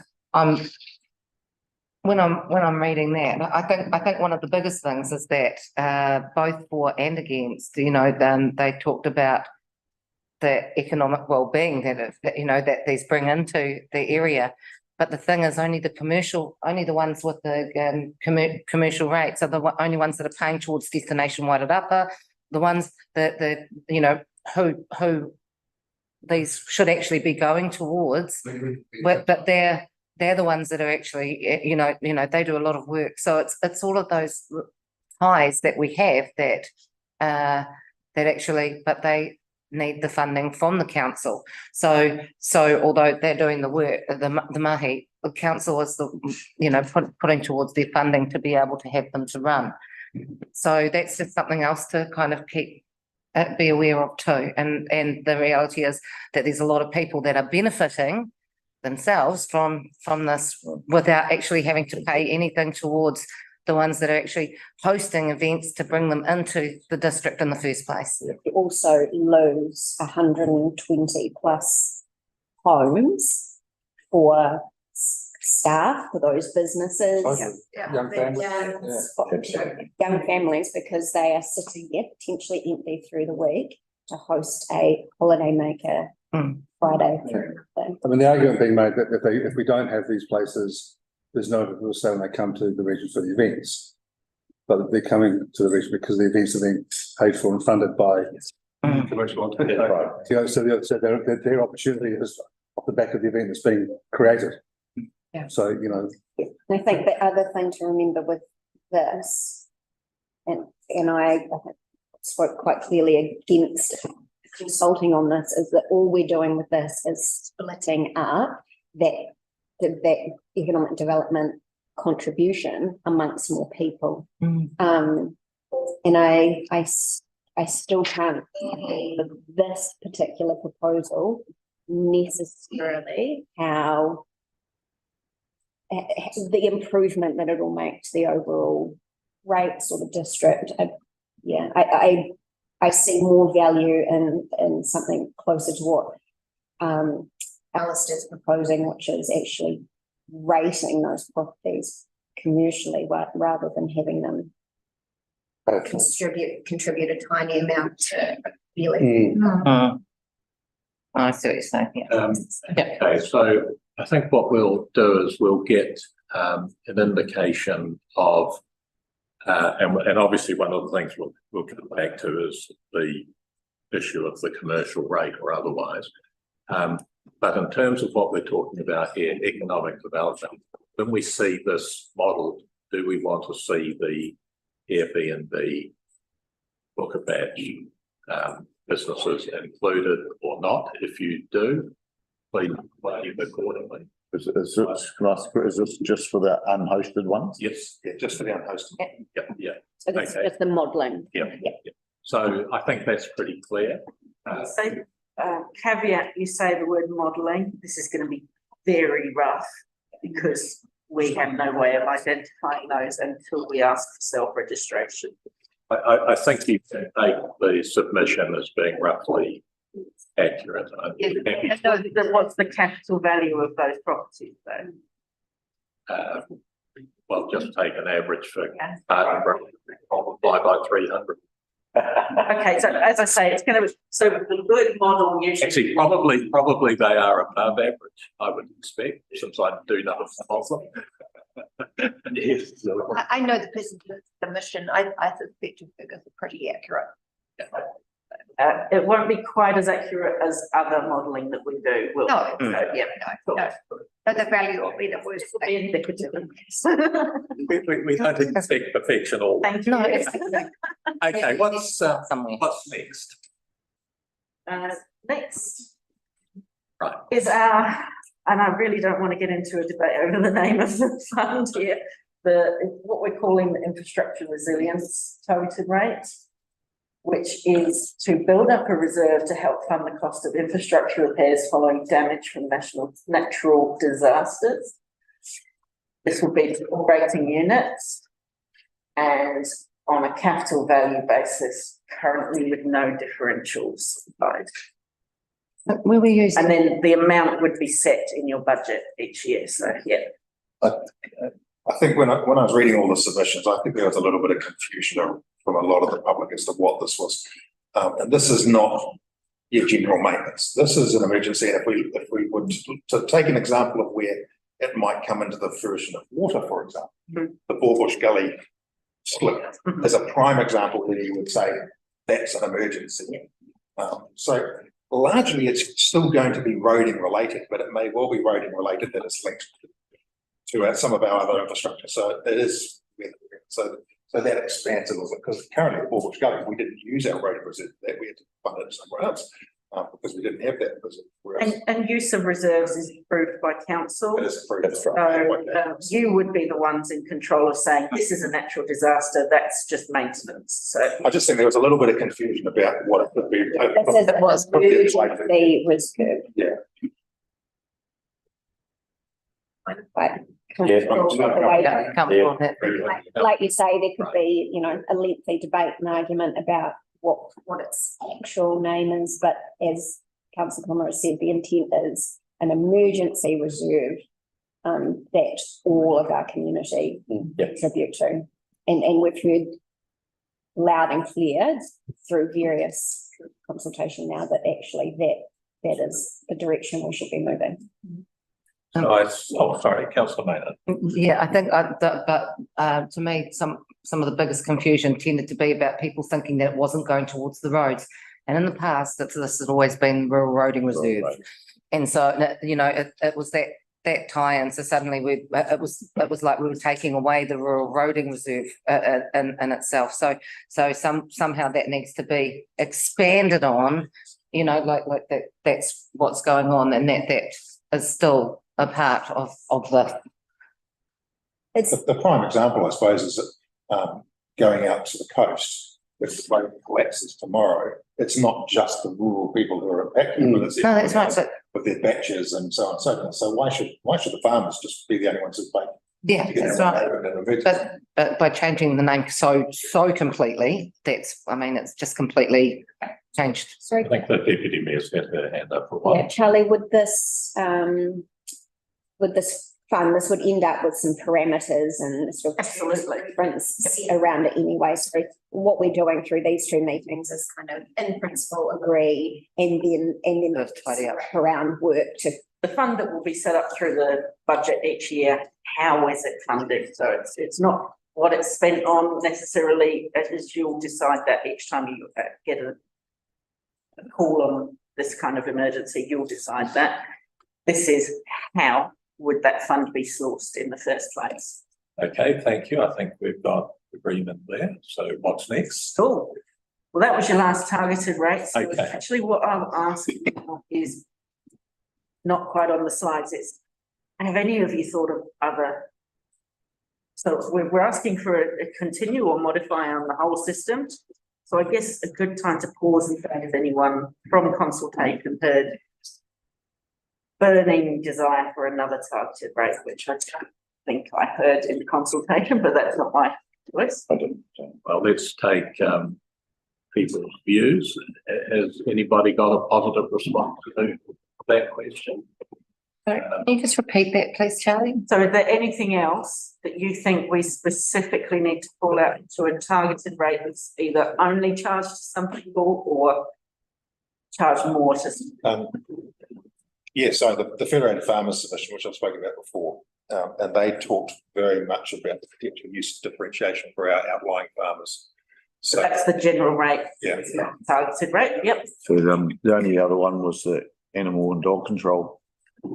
But that's been kept in the general rates now, Yeah. so, do you believe that there's a section of the community that should pay either all or part of that more? Well, it depends how it's differentiated and split up, I suppose, but the dog issue, I think, is more an urban problem. The animal control is probably more a rural problem.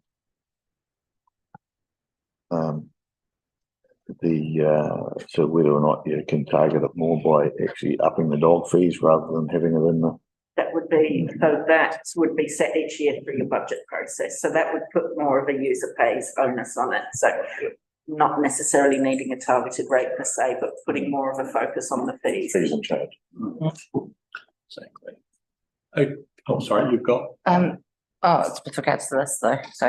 Okay, right, yeah. So I think before we depart from targeted rates entirely, we'll come back to that question of which targeted rates does the SUIP apply to? Yep. And the first one is that we looked at was roads. Yep. And I'll just express my view. I think the targeted rate should apply to every dwelling. Because the chances are that every dwelling brings in somebody with a car. And therefore they use the facilities one way or another. But there may be a contrary view. Yeah, I've got a concern for the rural people, like I said, with shepherd's quarters and things, shepherd's houses. That as farming changes, some of those houses are no longer used. So they'll be empty, so they're going to be charged for this, which is just fundamentally wrong. So I really think we need to get the definition of the SUIP first before we start saying what it's going to apply to. Because the SUIP might solve some of these more rural issues and the other technical consequences. And it may be exactly the same with the granny flat or something on a property where that person does not drive. So, at all. I don't know. I just So perhaps then we address the definition of a SUIP next. Would that be okay with you, Mr. Mayor? Yes, absolutely. Okay. Yes, yeah. The officer's submission did suggest a fairly open way of addressing what is a SUIP. Yeah. And that is if the property has facilities that indicate it is able to be lived in separately to the main property. So things like separate entrance, separate bathroom facilities, separate kitchen. I think most people would agree that if the person living in the whatever box shape of building or wing or whatever was able to come and go as they pleased, didn't need to go into the main house to use the toilet or cook their meals or anything like that. I think most people would understand that as being a separately inhabitable part of a rating unit. So I think if you come back with that definition refined as you think fit, and if you also come back with which of the targeted rates you suggest it might apply to, because I would suggest, for example, that with, say, something like the refuse and recycling, if you're paying for your bin and you've got two properties and you're paying for two, you're paying for your bags. In actual fact, I think that probably does cover most of the costs there, but I'm open to advice. I think we also have to just always be conscious of being consistent here. We're about to apply a targeted rate to pay for roads based on the properties that people have. We're not going to ask them, do you have a car or not? Because actually somebody's still coming along to pick them up in the taxi or whatever. I mean, they have, it's a bit like the library. You don't have to use it to be required to pay for it. It's part of our essential network. So I think if you are able to do that, I think that would, and possibly even if you could circulate it a little in advance so that we could see where you're thinking like, that would be good. Thank you. So now we. And could that just have with and without, please? So that way we can actually see where it sits at the moment compared to, so, because at the moment it's just the one. One of the things that concerns me, you might end up capturing, we're seeing a lot more families keeping their elderly relatives. Yeah, that's right. And they might put a standalone facility on the back of their property. And whilst it might have the facilities to cook a meal, we know very well that as they go, they're not going to be cooking a meal. They're just, we're retaining dignity for people. And if we start rating them for that, so we've got to be very careful about how we define it. We can have exclusions, so can't we? Exclusions could apply in that. Yes, a remission policy would be the best. So like it's family use or. Yes, yeah.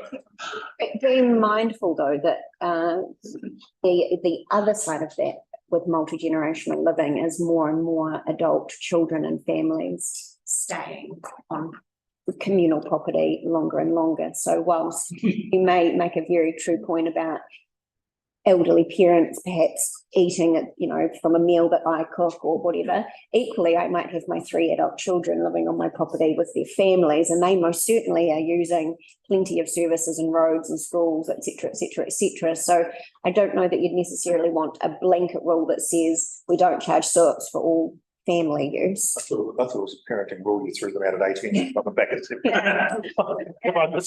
You might want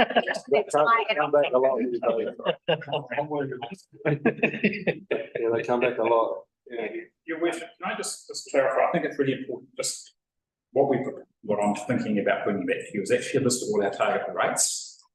And we've talked about SURP, so we'll actually have the standard definition for SURP and have a little tick box, yes. But also you've talked about refuse and rubbish collection. Technically, you're not using the SURP, you're using the services that are being provided to the rating unit, which enables you to charge that extra bit. Okay, so that we'll bring that back to you next week. And I think the discussion about a suitable remission policy in terms of those family units will bring some options for you about how we do that. And I do totally agree with where the Deputy Mayor is coming from. Look, I understand that it's, I'm totally aware of, we call it XNX's family commune, because the mother's idea was to have one big property with her 3 adult children and their extended family living on the same property. You wouldn't want to give them a credit for that. So we will think about how we incorporate that. Now the issue with a remission policy, you don't actually have to comply. It's your criteria that you write that then is applied. And also a remission, the legislation is quite specific. Council may give a remission. So there is some discretion. So as part of that policy development, if direction within that there is some criteria and also some discretion actually given. And how that is actually given, well, technically part of the policy, that's part of the delegations to staff from council, we would think about that as well. Okay. So just for, so I'm really clear. Basically, now that there are no facilities like Wharekaka here, so I'm just using Wharekaka as an example, but I mean the whole point is that more and more, and it's coming from central government as well, is that they're wanting you to look after your elderly within the home, and like for them to have space. Obviously you said about dignity, and absolutely, but we all know that and so we look at our population. We know that we have an aging population here. We know that they're no longer going into those facilities, and so where are they going? And so I think it's we must have some way of being able to look after them and here at the council table. So I think whatever this remission, it's really important that this is captured here. So I'm confident that the team will connect with some advice.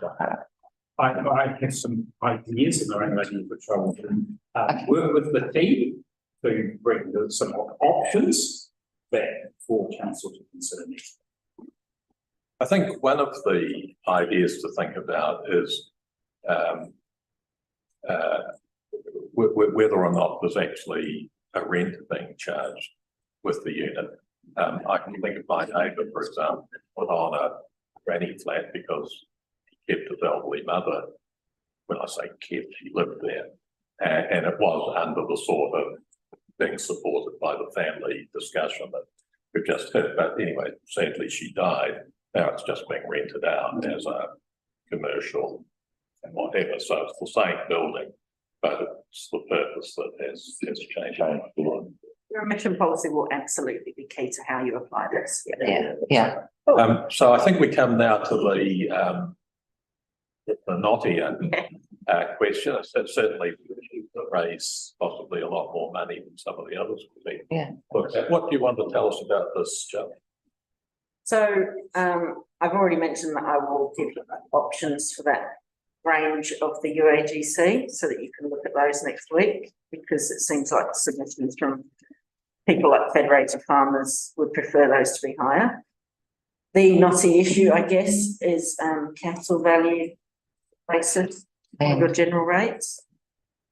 And the fact that there are currently no differentials identified.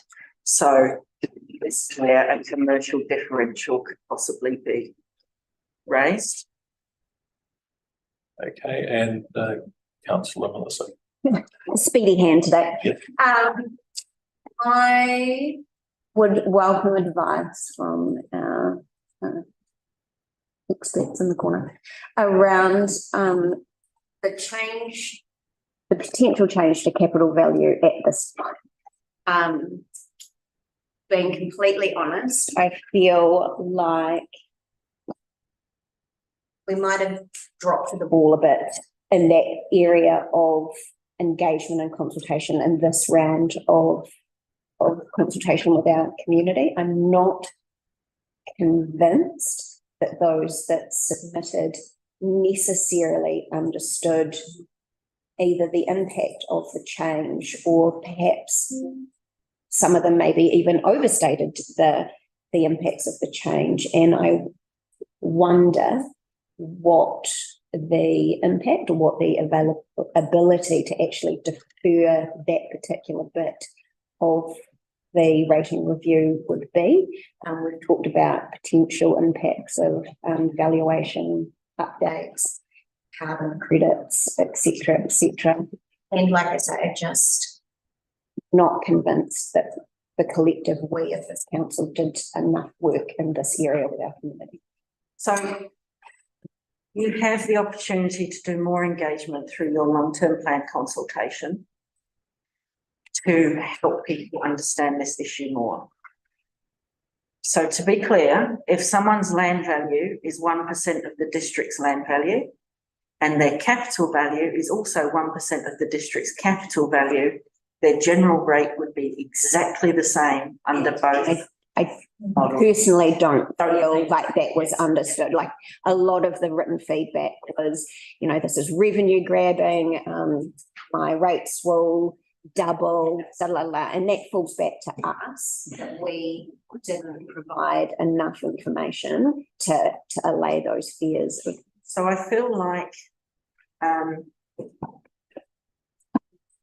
not really the submissions weren't anti, it was more their understanding of the ability to make an informed comment, and that doing more engagement through the long-term plan consultation would help with that.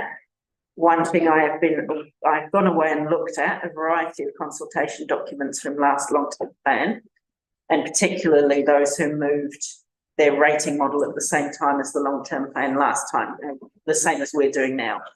And one very good example I saw, honestly, and interestingly enough, was Wairua.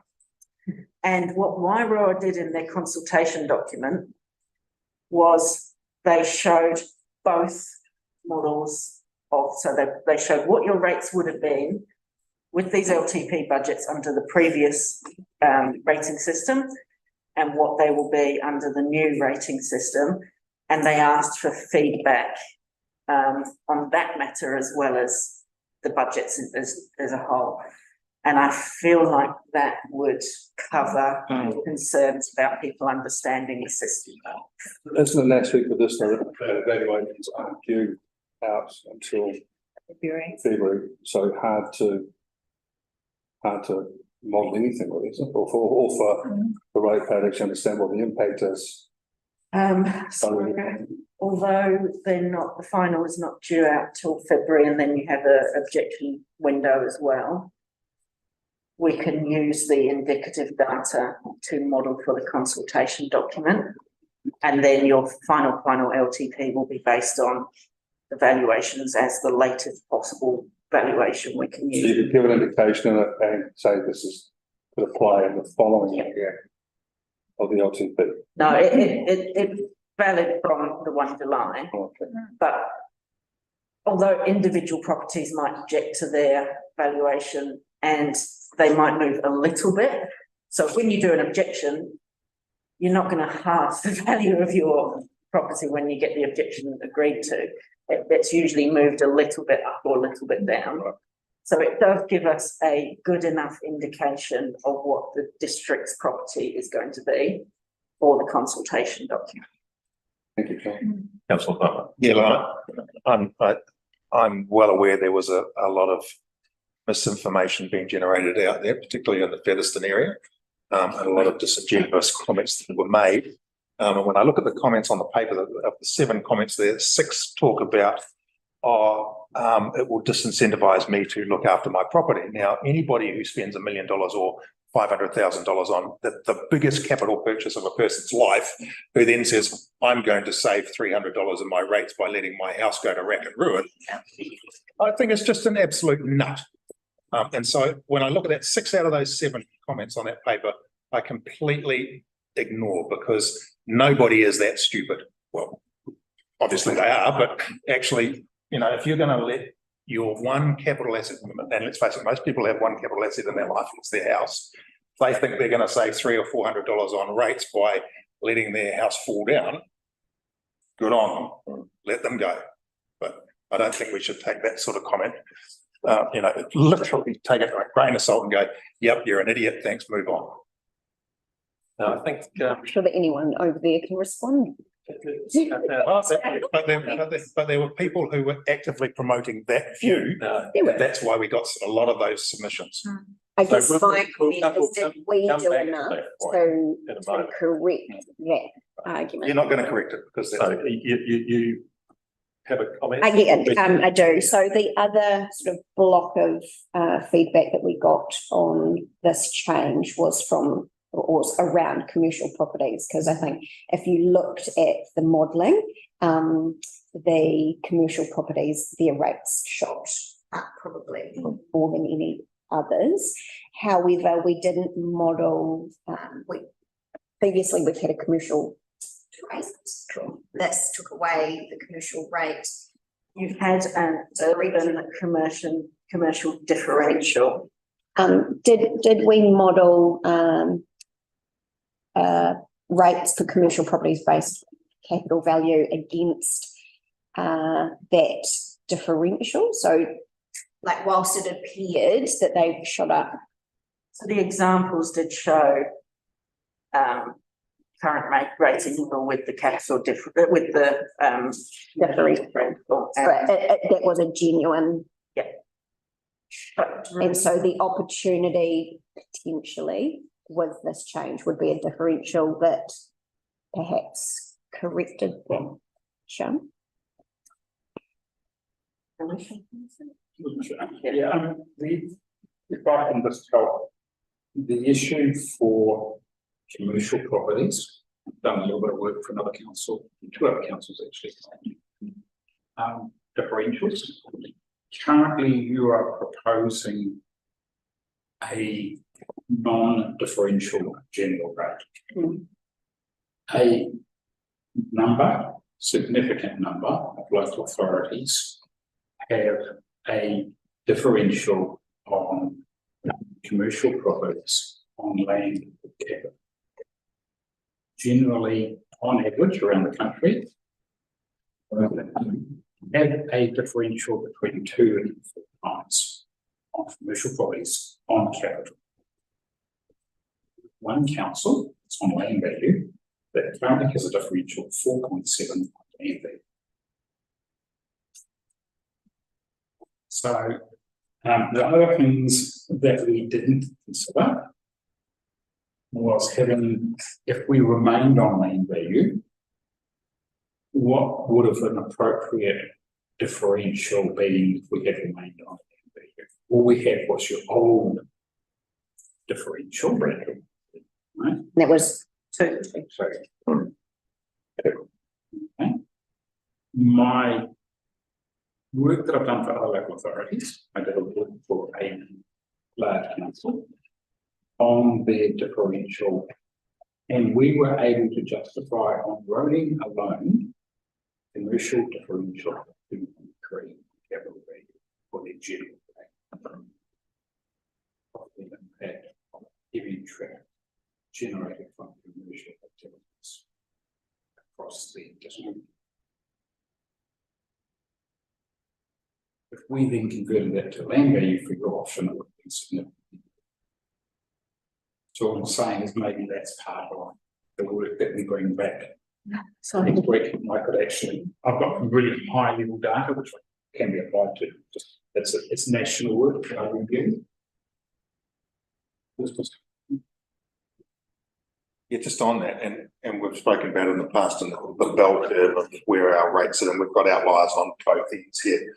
And this is something I'm really interested in having a look at, because the rating impact proportionately is sitting on those outliers way beyond the potential of what they're getting. So we perhaps need to have a look at. So there are some councils who have a differential based on a fairly high cap on value, property value.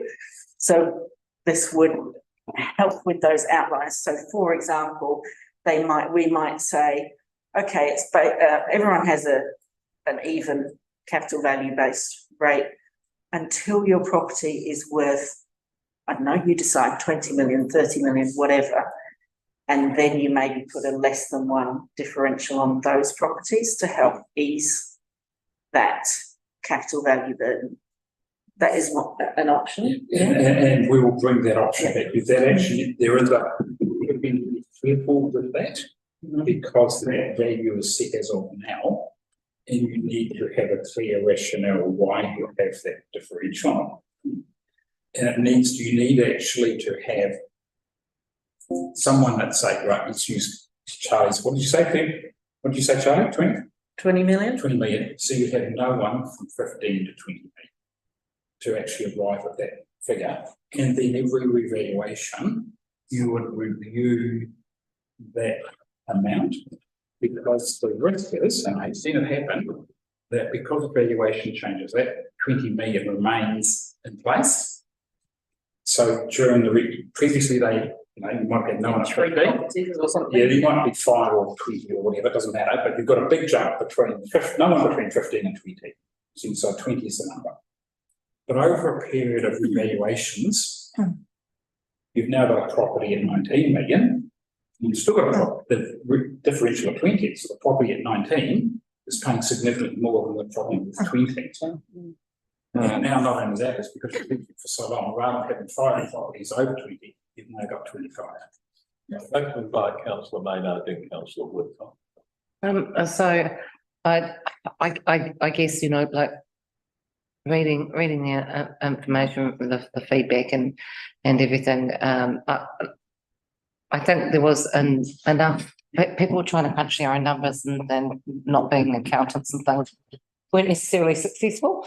And I do think that we need to be able to just show the properly land value versus capital, because where it's sitting at the moment is it seems like it wasn't wanted to, that change hasn't been that same appetite for it that I think we were possibly expecting. But the majority of people are still feeling like land value is the best. So I think we need to see more information to be able to actually take that through for the long-term plan for sure. Thanks, Martin. I'd just like to go back to Alistair's comments before about capital value in that.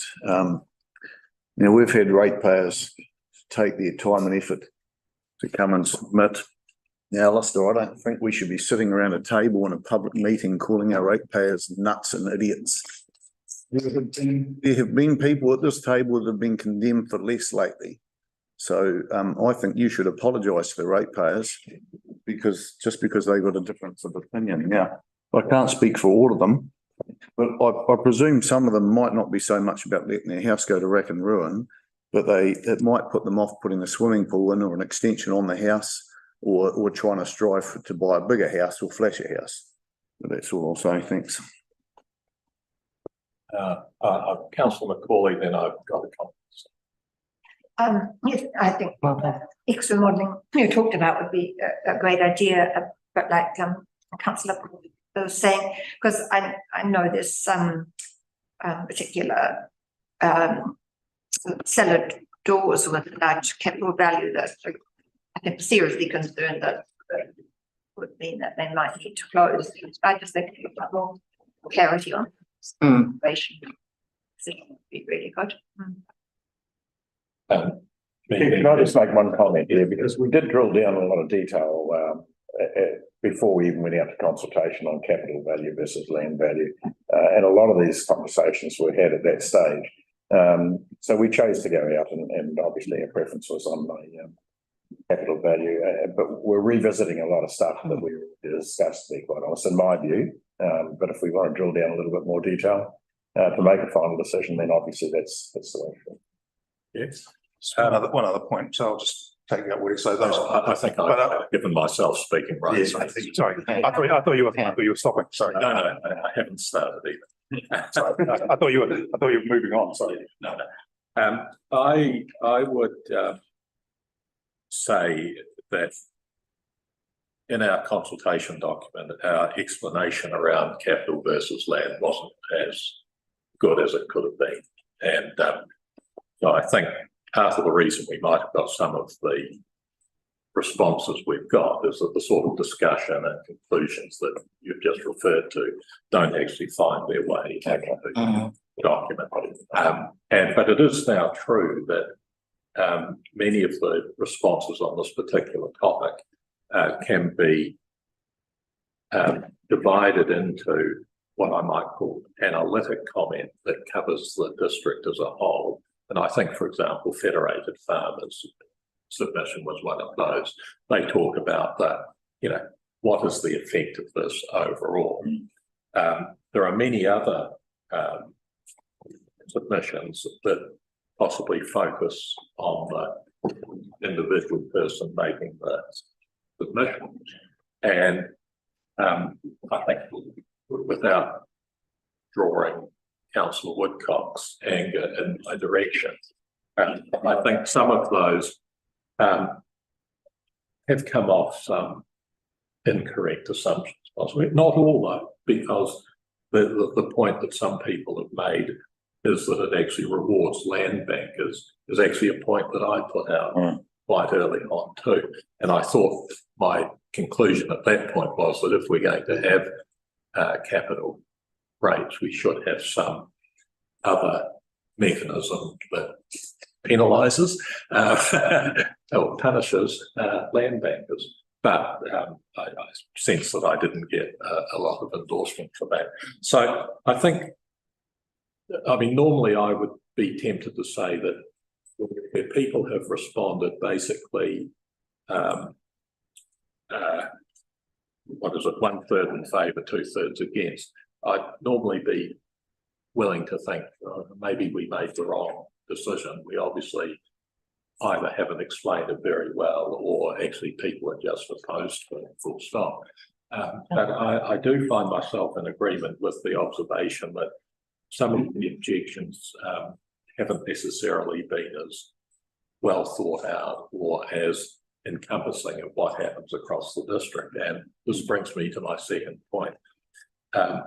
If we go back to the last rate rise that we had, and if you go back and you look at some of the modelling that was done in advance and has happened we are a council that treats people on the lower income end of the spectrum quite a lot the same as people at the upper end. So people on small and expensive properties are often paying the same increase in rates as other people. And I think we should be looking at all the mechanisms we have to try and, if you like, counter that tendency. And the reason is that we have a lot of our rates are fixed charges. And if you charge a poor person the same as a rich person, the same fixed charge, then you are developing a very regressive system. And one of the, and for example, if we increase the UAGC, that is a further regressive rating impost on poorer people. Now, one of the things that we can do to help counterbalance that is, in fact, to rate off capital value. And I can explain why if necessary. But I think it's probably pretty obvious to people why that would be the case. And I think, picking up Councillor Old's point, that we have actually batted around a fair bit. I think we need a pretty good reason at this point to suddenly change our mind and, oops, back to square one. But that's just my view. There was somebody else. Yeah, I just wanted to make a point. We've got 141 submitters. That is 1.6% of our ratepayers. So put it in perspective, how many people actually submitted here? 1.5%. And of those, as I pointed out, a lot of them were in the area saying, I'm going to let my house go to ruin because I agree with that. So you take those out of the equation because that's a really silly argument. And I don't think anyone around the table would support that argument. Or no thinking person would let their capital item deteriorate to save a little bit of rates. It's just madness. So, you know, use the terminology that you use. Yeah, that's fine. But I come back to the point. 1.6% of people submitted on this. And which brings me back excuse to my me. original point is, did Order. we do our job? Order. I'm not prepared to have comments from the public. Thank you. Carry on. So 1.6%. And remember, we've been told this is not a popularity contest in terms of submissions. We have to take these submissions as a guide, but it's 1.6% of the population. Now, those of us who have been on council for a while now have heard the comments about land versus capital over the last 4, 5, probably longer, right? So this has been batted around for a long, long time. And if some of the words in the submission might have been a little bit misleading, but actually the examples, Charlie, you put out, really good, very, very clear. And if people couldn't work it out, well, I don't know how much more we can actually do. And I come back to the point, only 1.6% of people actually made the effort to submit. What I'd like to do, I'll come to you next, Councillor Nader, but what I'd like to get is some direction on the capital value based rate versus a reconsideration. My own view is that we have made a decision and we should stick to it, but if the majority of a contrary view, then we need to know that ASAP because it's going to involve a bit of it. I just think it's really important to say that actually no decision had been made because we were doing consultation. So I do have to disagree with you there. And that's not how it should be. And I personally would like to see more information that Philip had said he was willing to provide us to show those differentials and things like that will make it easier for the people who read it, that had difficulty, that said that they didn't respond, didn't put in submissions because they found it too difficult to understand. We all got that feedback, I believe, as councillors from various areas within our communities. And so I think that taking this next step, taking the time to take this next step isn't too big an ask when it's actually something as important as the UAGC and general rate. Well, can I ask what next step you're asking? They said that they could put something together just to bring back to us next week Sorry, just clarify, so what I've been back would be comparison on, I mean, I've just heard about the issue of commercial differential, because we're compared, the model that what we went out for consultation on was what was there previously, not other potential options if we stay on land value, right? And I think that's what I'll actually work very well. But Charlie did also say that there is the potential, if it's the direction of this table, to further consult on the change of land to capital in the LTP. And I don't disagree with that as well, right? Yeah. So to me, it's Charlie and I have had a robust discussion about that one, right? Yes, you, and that to me is because, you know, you are, this is the beauty of about doing your consultation and your policy. You've done the hard yards before your LTP. Then as part of your LTP, we can not further consult is the right word. I mean, Refine. The issue is with your LTP, legally, you are required to actually talk about your revenue and financing policy anyway. As part of the LTP process.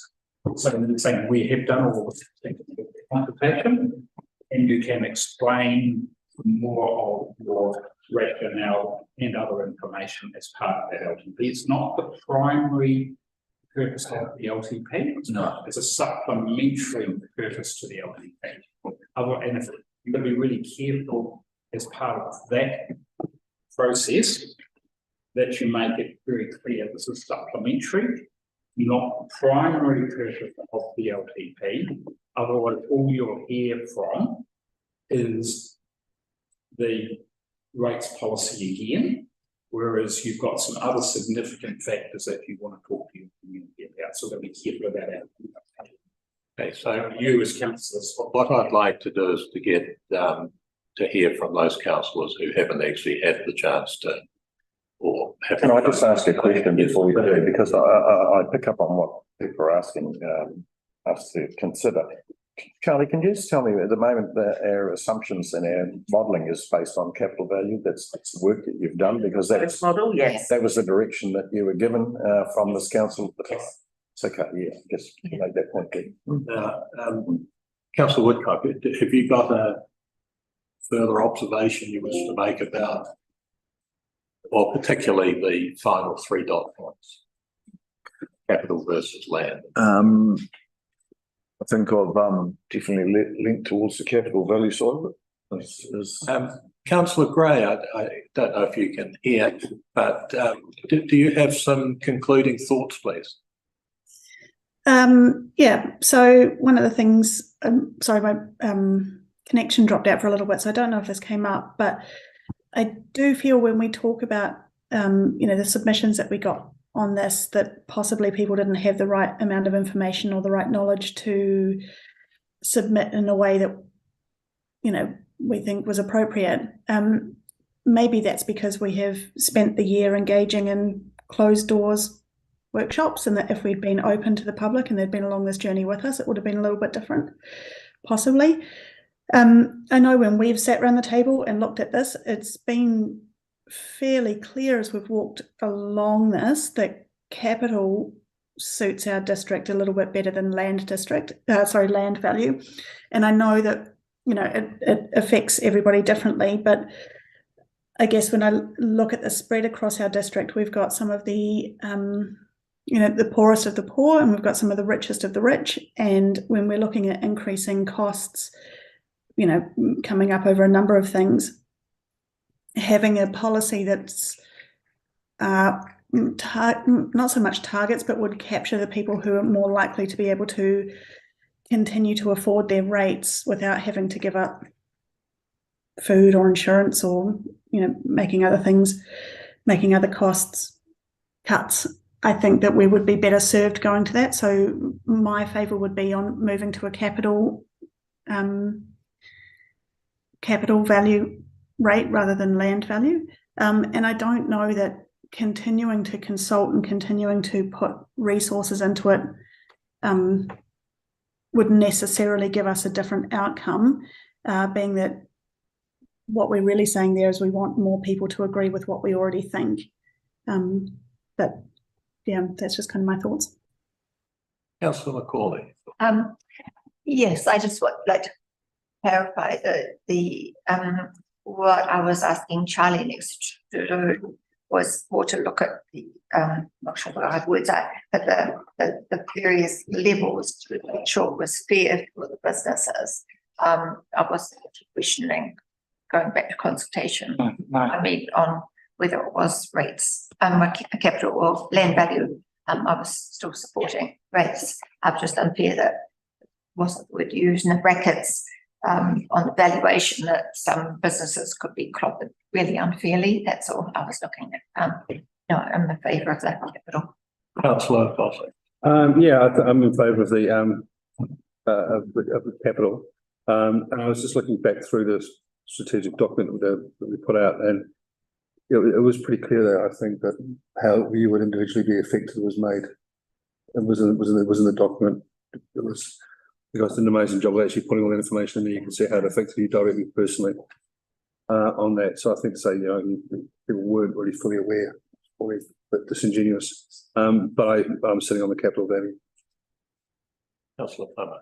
Yeah, I just want to 11 pages of examples of properties and how they were affected across the whole district. You guys did a great job.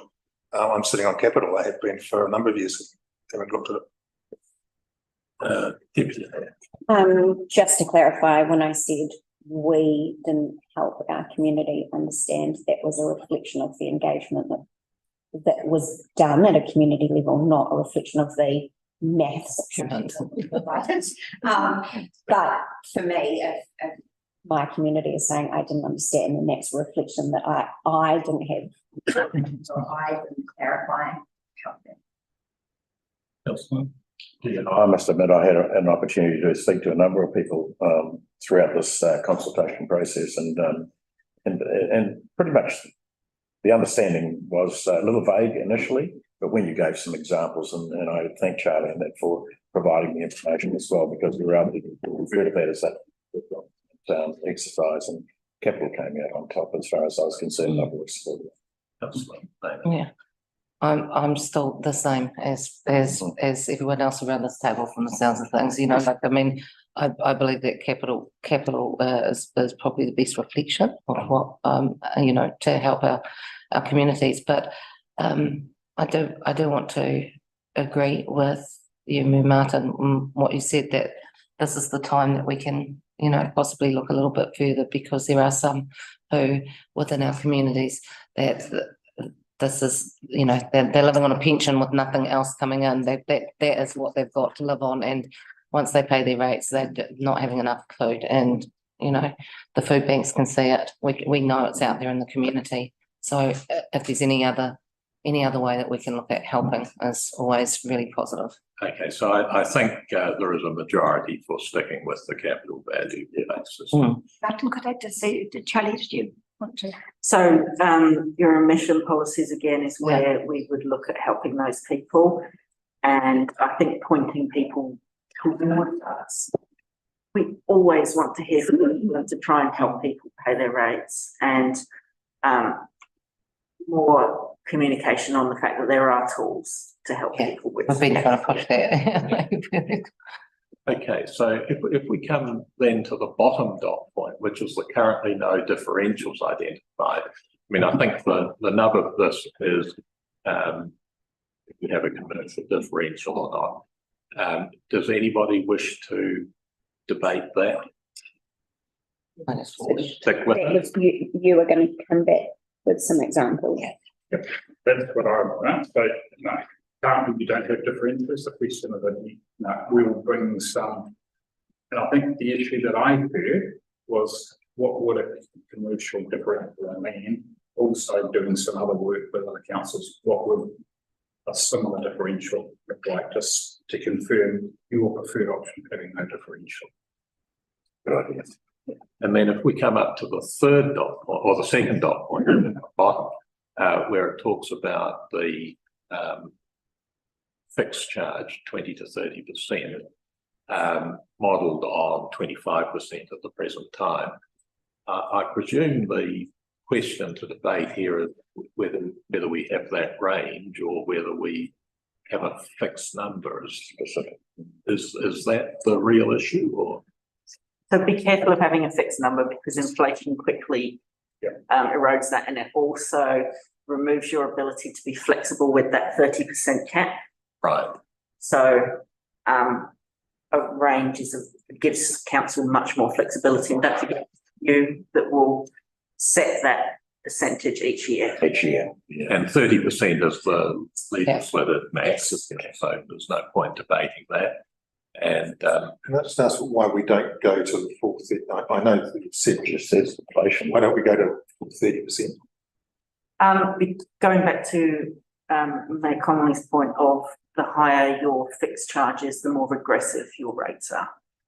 So the more you put into your fixed amount, those lower value properties pay a higher proportion of the fixed amount in their rate. Which we're trying to offset by other things with like water and rubbish. So we're trying to offset some of those by our targeting rates, but the UADC is the common good, I suppose, for want of a better term. The maximum we can have in the common good, and then use the other targeted ones to allow to be more flexible with the lower income, because those are the things that they can actually affect a lot by themselves, maybe. No, I see rubbish because you see rubbish. Like I'm not saying oh rubbish. So that's why I'm just sort of wondering why we're not going to the maximum there, and then also going to capital. We've seen some examples here where that may well be more beneficial for somebody on more modest houses and modest things as well. So we've got to look at it as a whole, not just. So I've already offered that my modelling that I come back with next week will be at 20, 25 and 30 to give you a look at what that means. Of course, just as the UAGC is a fixed cost on all properties, our targeted rates are fixed too. We're not differentiating the water charge based on anything. No, but what we're looking at, for example, for water, is we're talking about modelling reducing the amount of water you get, and so there is the flexibility for you to determine how much you actually pay. But in the meantime, but the new model. Okay, and so do we need to think about the SUIP issue here? So you've already indicated that we'll come back to you with some suggestions that you can include in your definition and how many extra UAGCs you would collect from those suggested definitions. Thank you. Okay, what's next? So I was just going to summarise everything, but you've actually been very good at summarising throughout the today. So basically, we're just rounding up with next steps. So we're going to model the modifications and requests that you've asked for. We'll come back with that modelling by next week. If I have anything earlier than that, I will provide it to you earlier than that. But please bear in mind that I'm just one person and it's 1 week. And we also have audit this week on the annual report. So you're doing a great job, Sharon. Absolutely fantastic. We will discuss any outliers. So this is where Deputy Mayor Sellafooter's example of commercial properties at that higher capital value end. We could show some of those and the impacts of the proposed model on those. Any unexpected impacts we could discuss next week. Other issues that come out of the modelling. And then point of next week is then to settle the proposed model so that we have policies we can come back to you for approval. One of the things I would like to discuss at this moment, partly solely because it was in our consultation document, is the issue of rates. I don't believe we've discussed that yet. We haven't discussed particularly one of the key submission points that got a lot of feedback was the sports groups. One, I don't think I saw much other submission about remissions policies. Actually, Karen and I have a meeting with Bruce Robertson at 12. So perhaps you could discuss, look, it's to discuss the audit plan, so it is kind of critical for us to do that. So perhaps you want to discuss that. Kirsty's offered to take notes for us. And we'll come back to, we'll maybe have lunch after. Oh, I mean, what's your next slide? I hadn't got one on the. Okay. Yeah. Okay, that's fine. Okay. Thank you very much. Well, look, we appreciate all the work that you've put done. Yeah, fantastic. Absolutely. Thank you, ladies. And the responses you've given to our questions have been excellent. So what we will do therefore, for the last few moments, is in fact to discuss the feedback on the remission issue. And my recollection is that the first question was along the lines of should we have a single or should we combine our rates policy, water leakage, coastal erosion policy into a single policy? I don't recall seeing too many comments on that at all. It's just kind of a sort of a taken as given. Yeah. Anybody wish to relitigate? Okay, so I think we'll take that as given. Then the next question we were asking people was in response of, do you think that the rates remission on general rates for community games or sports grounds should change from 50 to 100? My recollection is that the bulk of the commissions were not in favour of that. That's right. 70%. So this is an area where perhaps we could help people understand a little bit more as well by pointing out that 50% on community sports groups is mandated through the Act, and that we were offering to effectively mirror that from a council policy perspective, and that we weren't necessarily saying don't give a remission to any other community group. We were just specifically saying, would you like us to increase or match rather the current non-rateability on those? It also seemed to be a misunderstanding or a lack of clarity that the remission was actually increasing the discount. And thought we were suggesting that those groups should pay more rather than receive a greater. Yeah, absolutely. This is a misunderstanding of the word remission, which is a very technical legalese. I also think there was a little bit of misunderstanding about what land we're actually talking about, and when we look at the provision of sports fields and things, 90% of the fields are actually council owned. We are literally talking about 2 plots of land in Greytown, which are disproportionately rated for the provision of sports compared to every other land that we've got. And that's, to me, that's where this issue comes. It's about fairness for sport across the district, not just, it's not about. I think if you took not necessarily the votes, the yay or nay, but looked at the content of the submissions, there were 2 clear themes there. One was, yes, community groups are important for sporting and we don't want them paying too much because it then gets passed on to the users. Yeah. So in effect, they are voting for an increase to the remission. And the second theme was, why not give it to other community groups? And that is within your power as a remission policy to do. Councillor Woodcock. Thanks, Mia. Thanks for realising that the question wasn't probably asked correctly, Charlie. It's great because that's the feedback I got, and the understanding from a lot of what I read was people haven't read this right or understood completely the way it works. So I think it is one of those things where the actual results are actually a fair indication of what people were actually thinking. Picking up Councillor Plimmer's point, maybe our question wasn't also clear about what we were thinking. Yeah, exactly. And it does make me wonder if in fact we should change our wording to say that we are able to remit, but the sports grounds that we will remit on will be on a case-by-case basis, so that we pick up the particular. We do have in that remission policy wording, it's very clear that it's community sports groups that are run not for pecuniary benefit. Yeah. So that was another small theme there was,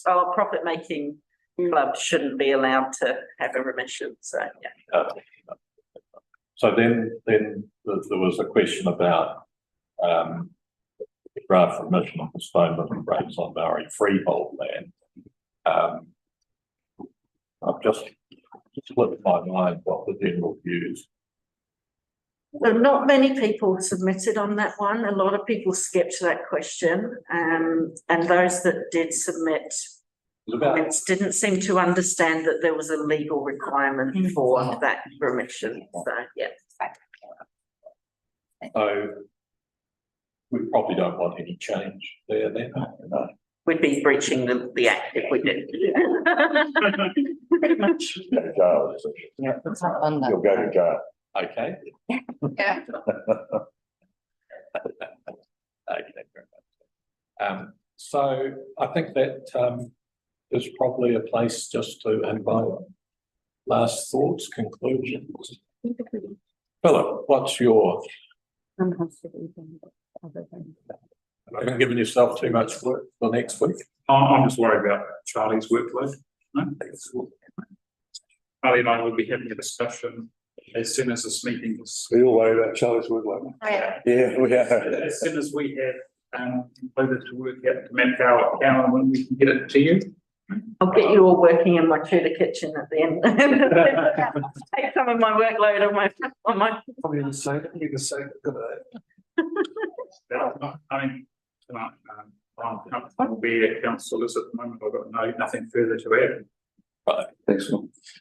Any I just, certainly I want to thank council officers for their efforts and getting the information to us. All the submitters, I think it's been really invaluable, having read through all of them.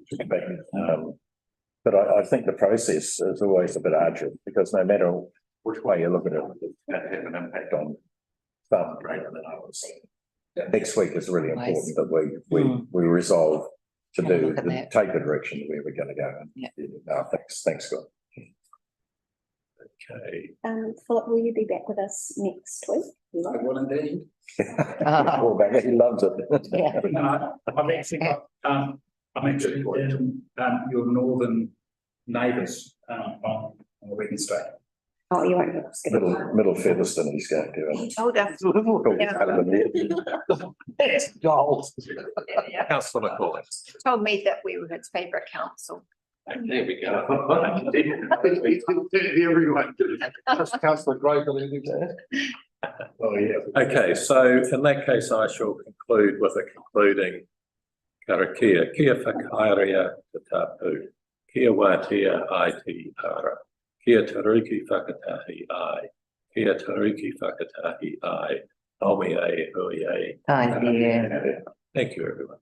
Thank you. Thank you, everyone. Charlie, Thank you. Yeah.